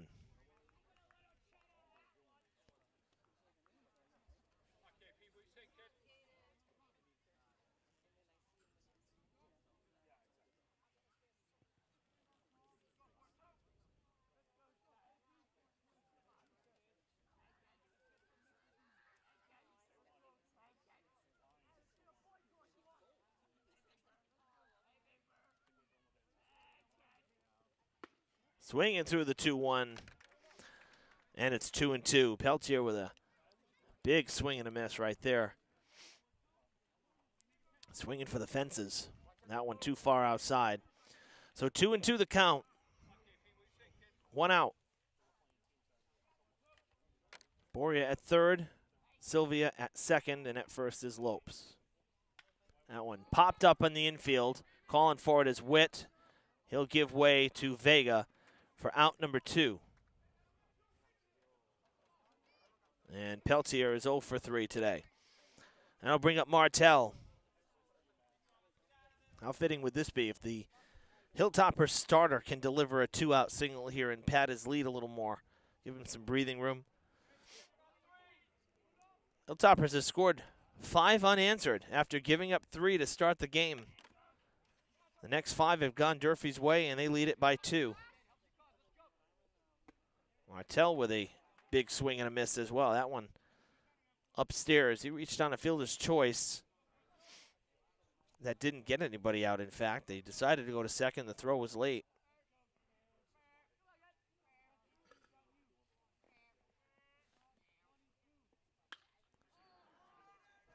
Down the right field line into foul ground, and it will fall foul. But it's 0-2 on Martell.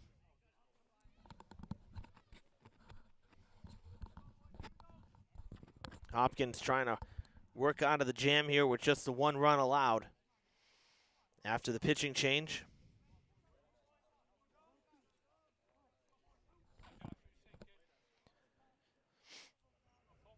Oh, 2 pitch. Upstairs, just got a piece. That one off the roof and foul.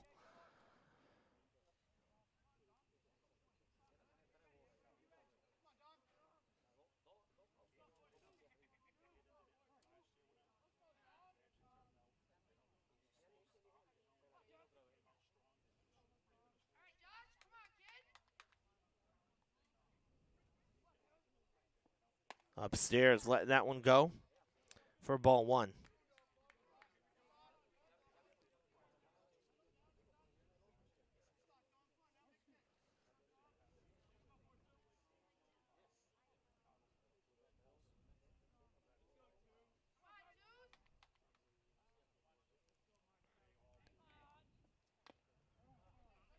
Out in front of that one, tops it foul. Still staying alive.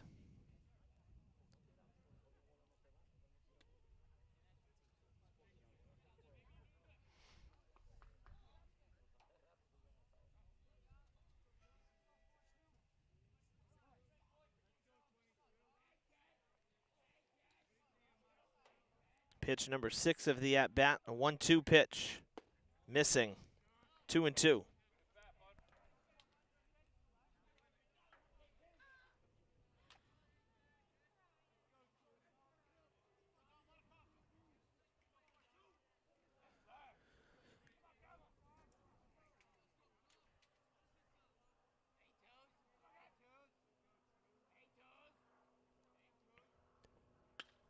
Sent to right field, ranging over and back. This could be trouble.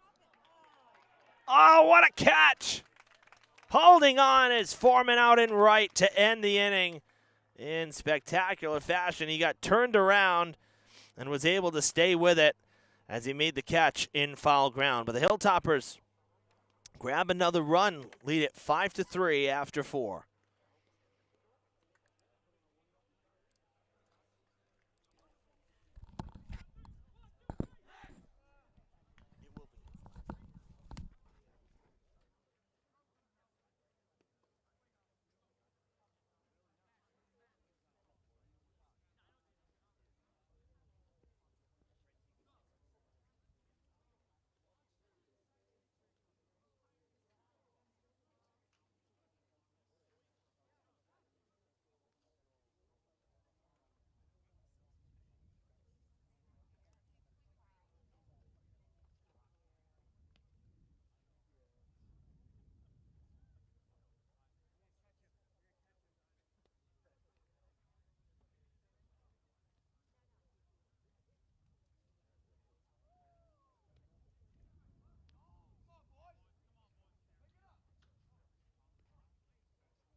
First pitch strike from Martell here to begin the 5th inning at Durfee.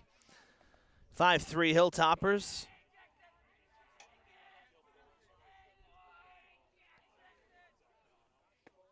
And I think I speak for both sides pitching staffs. Could all use an easy inning here in the 5th.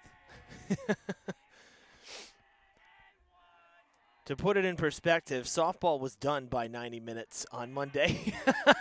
Here we are, just 4 innings in, and we're still playing. It's amazing how much faster softball games are from baseball. It really is almost ridiculous how much faster the games are. 2 strikes on the Boxers' leadoff man here in the 5th. Jackson O'Brien, who's 0 for 1 with a strikeout. And he's retired on strikes for the 2nd time. 4th K of the day for Martell, and there's one out here in the fifth. That'll bring up Vega. Back to the top of the order we go.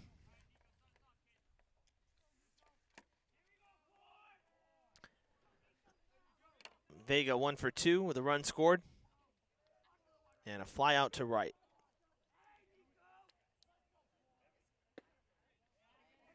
Strike one.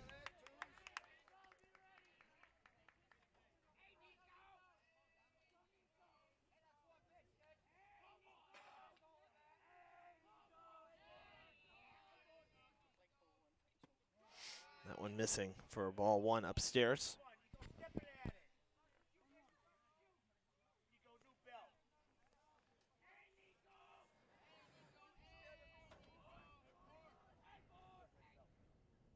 Breaking ball, grabbing that inside corner that Martell has really liked to operate at all afternoon. Big breaking curveball for strike two. It's 1-2.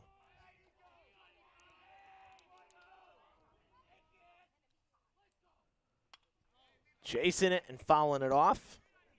And that one hits the roof as well.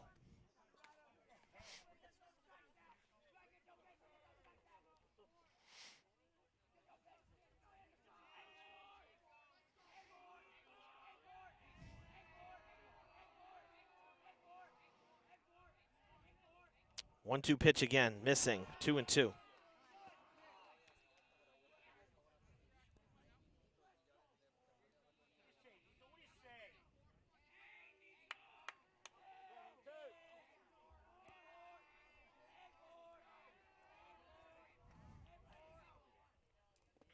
Waved at and missed. Ball is on the ground, and Reese can't find it. Have to throw to first, and gets away. Dust in front of home plate. Strikeout. But then reaching is Vega. So at first, after the strikeout on the wild pitch, Sammy Balti will step in. 1 for 2, single to right and a run scored, and then a ground out to second. Takes ball one outside.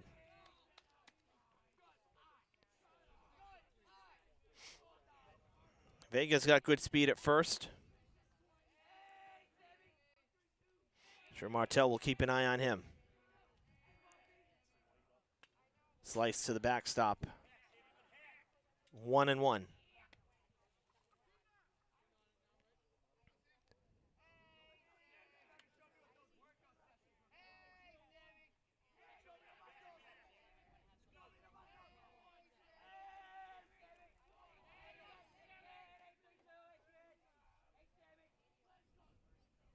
Breaking ball sent to center field, and it is in for a hit. Line drive, base hit to center. And 2 on for Brockton here with 1 out in the fifth.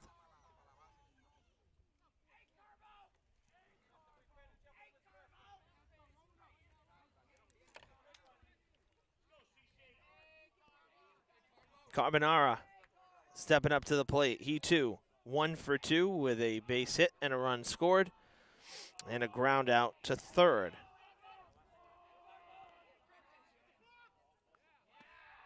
And a balk is called against Martell by the field umpire. That'll move the runners up 90 feet. Tying run at second.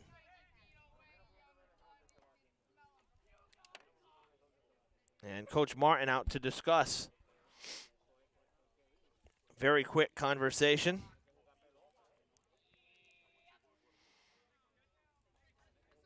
So Martell in a jam here has been pretty solid through the middle innings here. Not much in the way of, say, stressful pitches.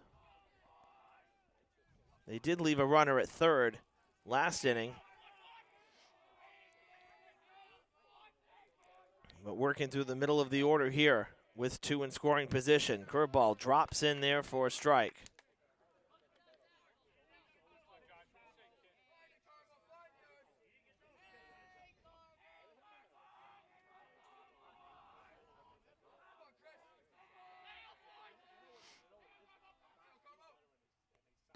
Swinging through it.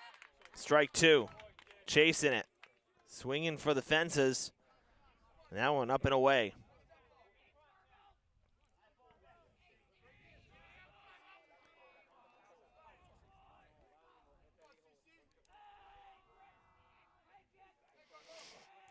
Oh, 2 pitch. Not chasing this time, ball one.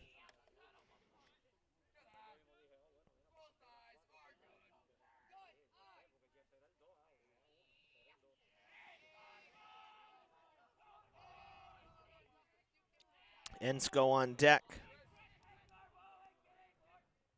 That one upstairs, 2-2. So Carbonara working the count back even after being down 0-2.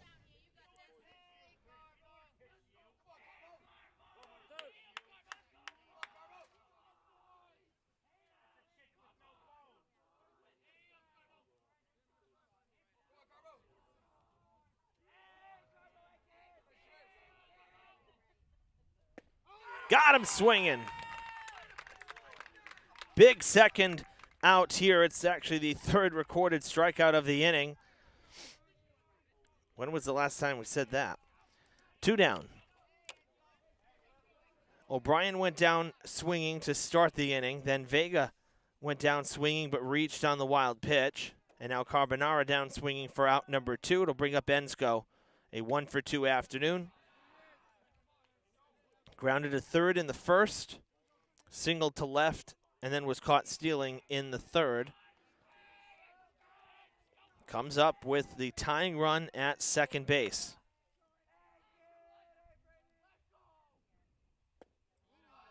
Called strike.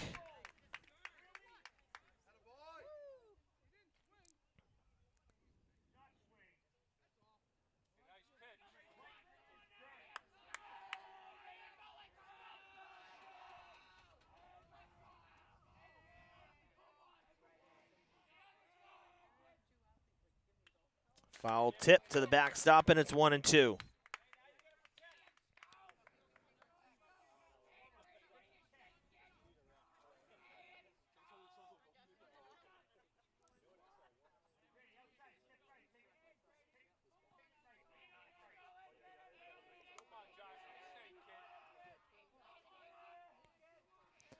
Martell a strike away from getting out of the jam. Strike 3 called. 4 Ks in the inning for 3 outs and 2 stranded on base. 5-3. The lead stays after 4.5. 7 Ks for Martell.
Over the last 2 innings, the Hilltoppers have scored 4 runs and have sent 8 men to the plate in the third, 7 to the plate in the fourth. What will the bottom of the 5th bring here? as Hopkins back out on the hill after relieving Carbonara last inning. First pitch strike to Reese. Had an infield single in the second and a sac fly and an RBI in the third. One for one day. Swinging through that one upstairs.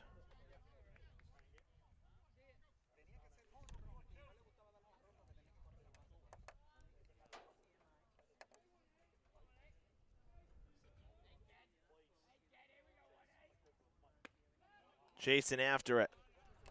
That is strike three on 3 pitches. First strikeout for Hopkins. Carbonara had the first 3 for Boxers pitching.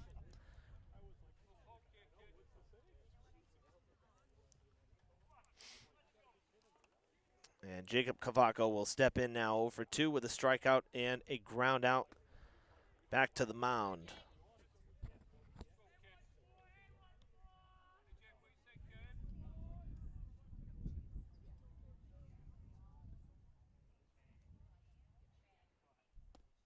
That one missing low and away.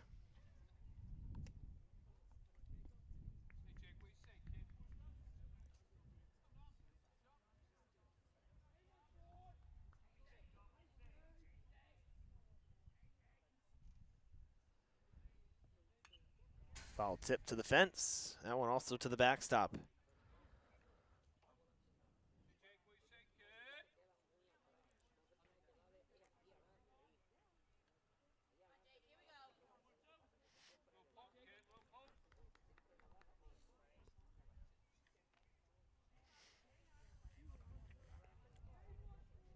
Two and one.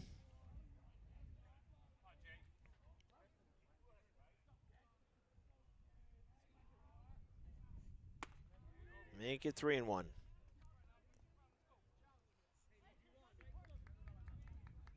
Montilla reached to start last inning. On an error, came home to score. He's on deck.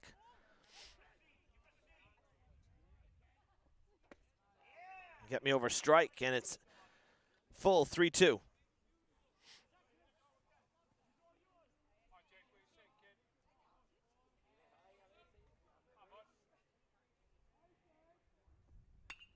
Pops it up high over the infield.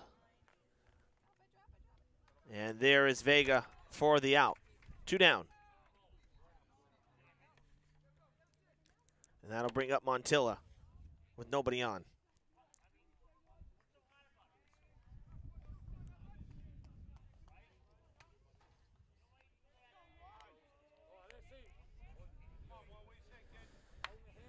We've yet to see a 1-2-3 inning here in this ball game.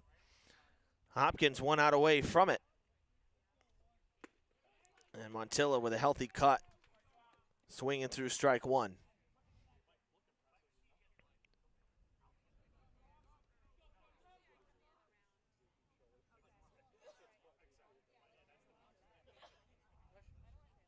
Upstairs for ball 1.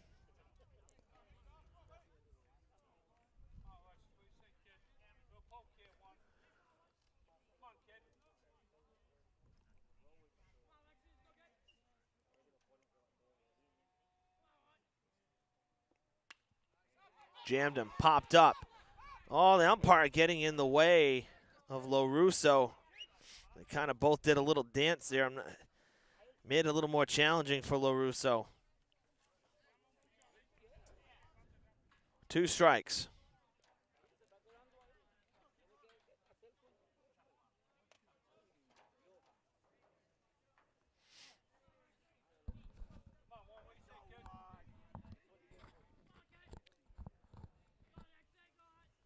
One-two pitch from Hopkins. Held on to, foul tipped into the mitt. Second strikeout, 2 in the inning for Hopkins. It is a 1-2-3, bottom of the 5th inning. For the Boxers, we'll head to the 6th. Durfee still up by 2.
move to the 6th inning here, 5-3 Durfee. And it's Brady Witt will lead things off here against Martell, who begins his 6th inning of work. First pitch swinging, high chopper in between. Scoop, nice play by Lopes, and he gets it there. How about that? That is such a difficult play. And Lopes timing it perfectly for the first out. One pitch, one out. That'll bring up Hopkins.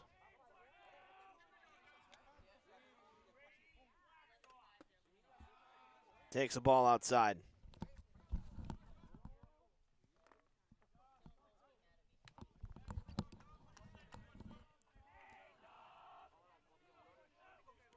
Hopkins is 1 for 3, base hit and a stolen base in the first, was left at second, and then popped out to first base in the fourth.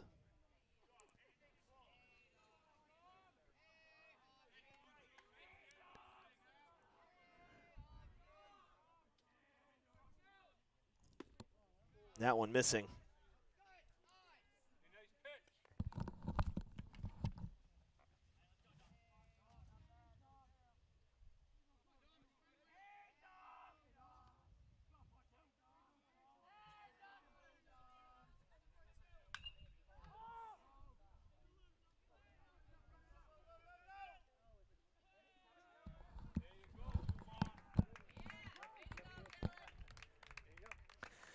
Dylan Dumont in left field makes the catch right against the fence. Long fly ball out to left field. Dumont just subbed in, actually. He had pinch run for Reese earlier in the ball game, and now taking over in left field for Montilla. And he makes a great play there at the fence. 2 down, and that brings up Foreman. Foreman's gone down on strikes twice, 0 for 2.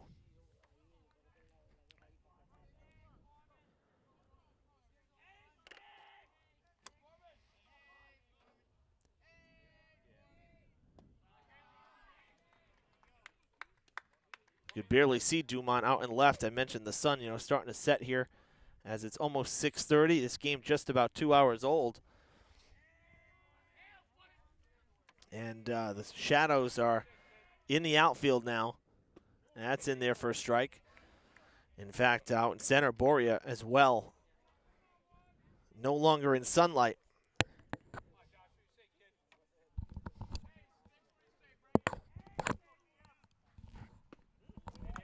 That's in there for a strike.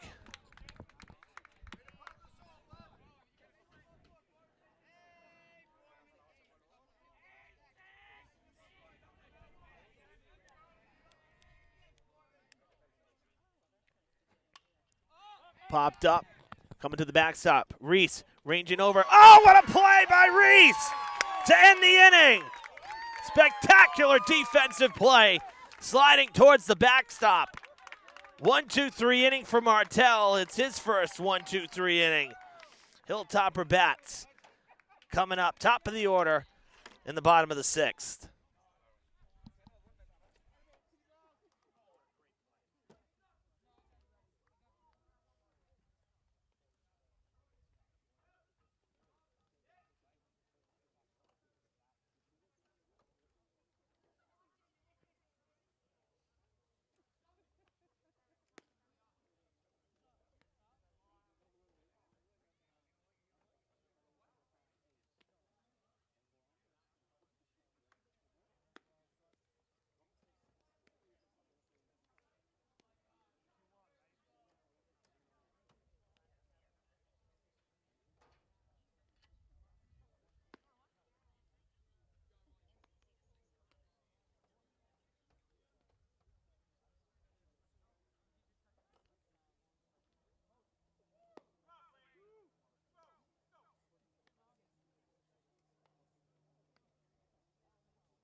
Bottom of the 6th.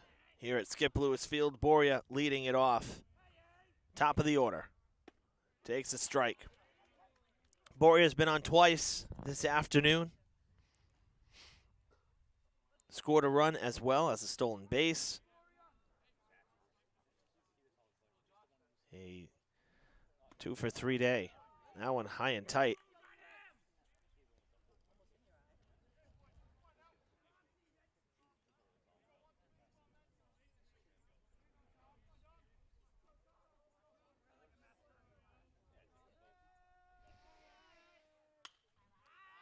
Gets underneath that one, and that's going to go out of play.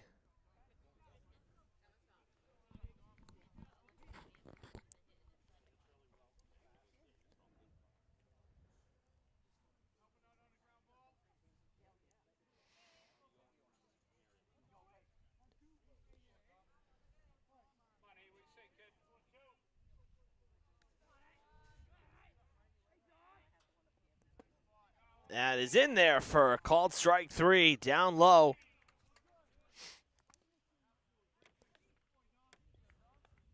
Six in a row retired by Hopkins, 3 of the last 4 on strikeouts. 1 down in the 6th. And that'll bring up Espinal. Fouls it off.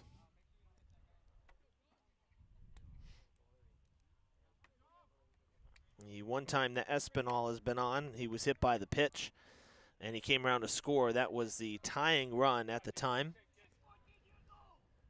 Make it 3-3. That was part of the 3-run third inning for the Hilltoppers, in which they took the lead and have not looked back.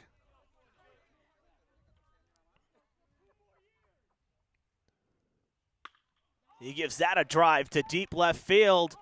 And it is brought down. No, it's against the fence. Heading to third base. And he's in there, safe at third. Espinal, deep to left. Ensko couldn't make the play. And at third, in a cloud of smoke, cloud of dust, with 1 down, is Espinal. And Sylvia will come to the dish. He was intentionally walked his last time up. He's been on all 3 times without the benefit of a hit, and he's scored twice. Infield playing in. That's a huge insurance run for Durfee. Strike 1 called down low in the zone.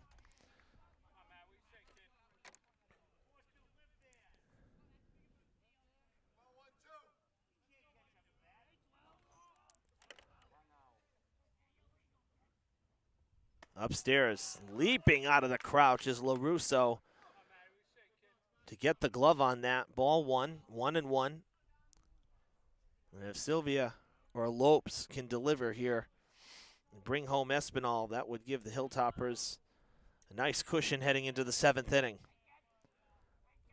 After the 1-out triple. That's sent to left, and that should do it. Bobbled by Ensko. So the run is going to score, and into second base goes Sylvia, on base for the fourth time, this afternoon. Sylvia's had a great day.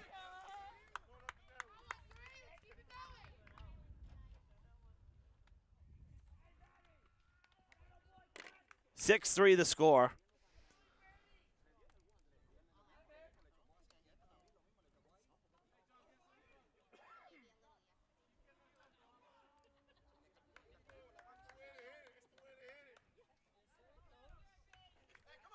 And now Lopes stepping in. Lopes also has been on 3 times. So the 3 and 4 batters for Durfee this afternoon have combined to reach base in all 7 of their plate appearances combined. That's what you want from your 3-4 hitters. Healthy cut on strike 1. Swinging through it up and in.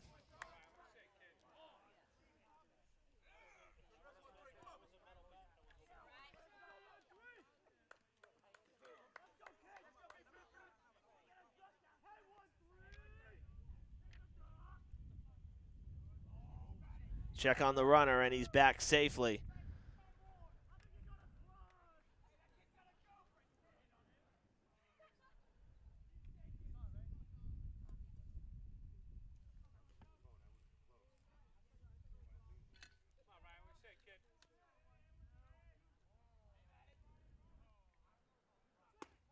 Upstairs.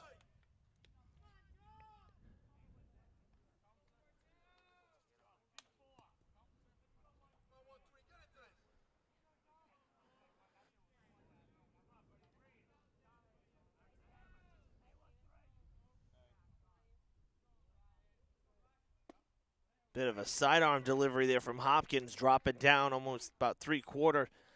Gets the strike called on the outside.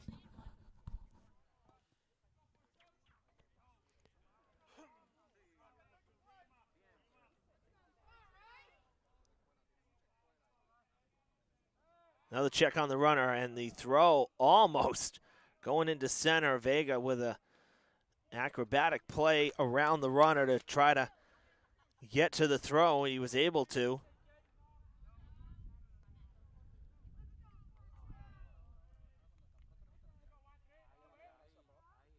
That one missing.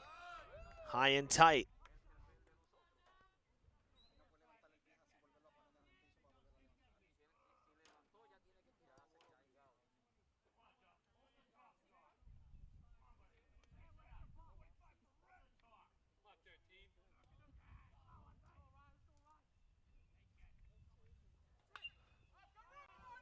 That is popped up. Out of play. No, in foul ground. In front. Ooh, in front of the dugout.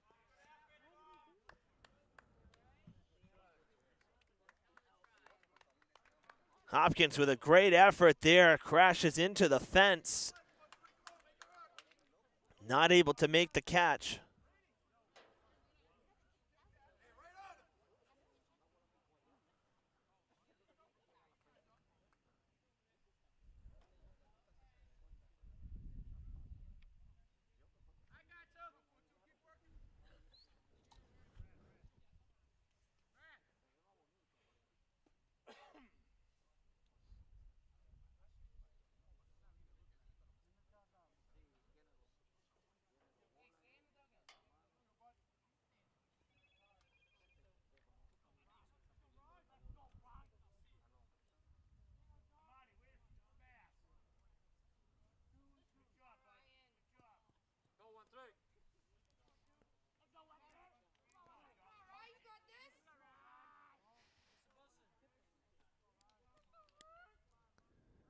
Another check on the runner, and they're going to get him. Picked him off. 2 down.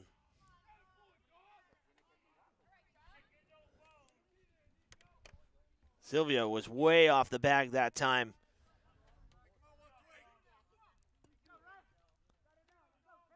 So now 2 down, nobody on for Lopes.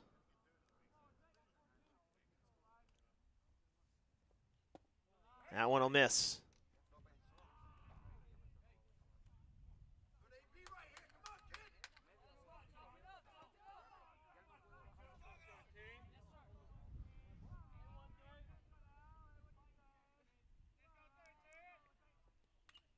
Fouling it off, high and in. Right on the wrists.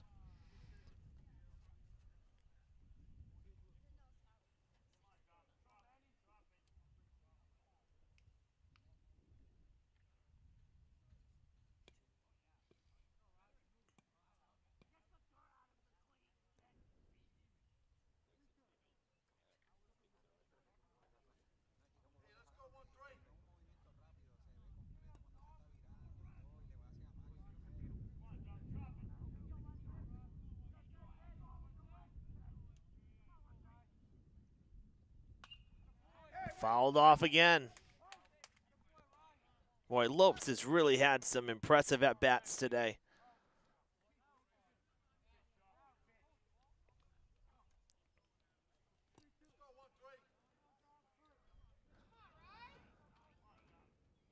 Three-two pitch once again. That is misses down and away, and it is ball 4.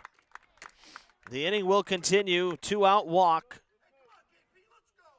for Lopes, and Peltier will step up. 0 for 3 day. Due for a hit. 1 run already in, thanks to the triple for Espinal.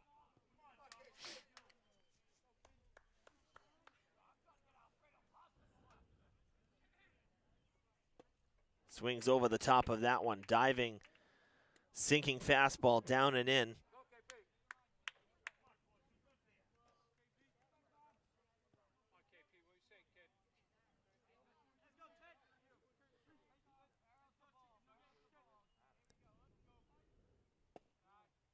That one will miss away. Framed by LaRusso, but not getting the call.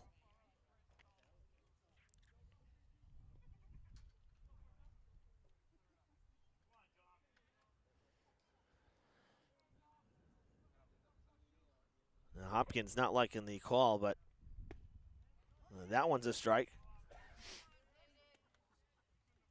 The outside corner, though, as I said earlier, has not been as consistent. The inside pitches, and you see where home plate umpire sets up. He's on that inside part of the plate, so he's seeing that line perfectly. 2 strikes, check, swing. Had to, a little bit of chin music there. Had to back out of the way. It does hit the bat, so it goes out of play foul.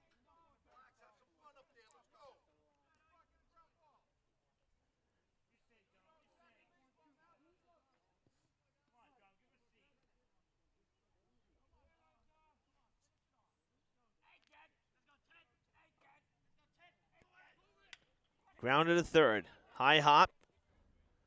And the throw across the diamond is in time. We're done with 6th. Hilltoppers grab an insurance run here in the bottom of the 6th. We'll take a 3-run lead into the 7th.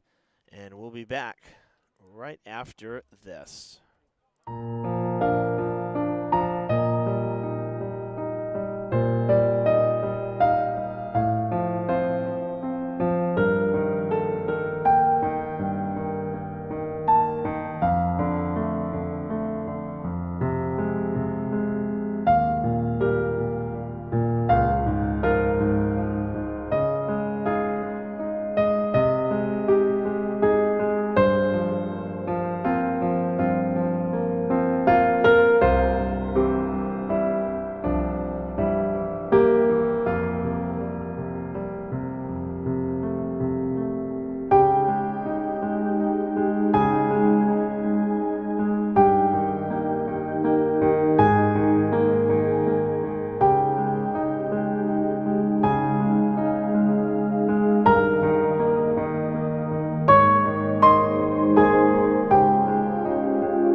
Back here at Skip Lewis Field for the 7th inning, a 1-0 count on the leadoff man here, Harkins.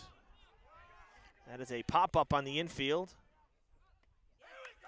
Caught for out number 1 by Martell. That montage you saw, we cut that last shot. Cut that last shot a little early there in that video of the Vietnam Memorial Wall.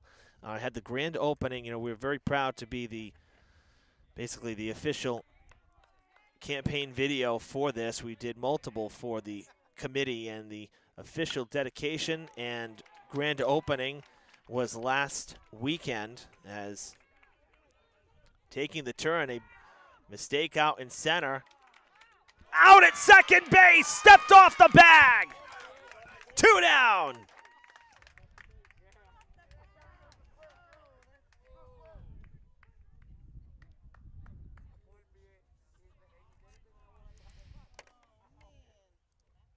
Back to the top of the order with 2 down. And I was just about to say that ceremony, though, we had it live on our sister station, Fall River Government Television. You can find it. That's sent to right field. This could do it. Coming in on it, making the catch is Peltier. A 1-2-3 7th. And the Hilltoppers defeat the Boxers at home 6-3. They improved to 3-3 on the season. To finish that thought as well, be sure to check out that ceremony if you missed it, and be sure to go down to Bicentennial Park and see the finished memorial wall. It is absolutely spectacular. That montage there was the intro that was a compilation basically of all the shots we'd gotten, and so we wanted to show that to our sports audience as well. You've seen the PSAs over the last 2 years, and now the final product, they're really beautiful. So, but all said and done here, quick 7th inning, and the Hilltoppers end up scoring, when it's all said and done, 6 unanswered runs after allowing 3 in the first to come away with the conference victory. Brockton will drop down to 1-4 on the season. Fun one here at Skip Lewis Field. Great to be back outside doing some baseball. We'll see you Friday for more of the same. 4 o'clock start against the New Bedford Whalers. Till then, for our cameraman, our Fred TV alum, David Montero, back from college, working with me now the rest of the spring, I'm Evan Massoud saying so long from Durfee.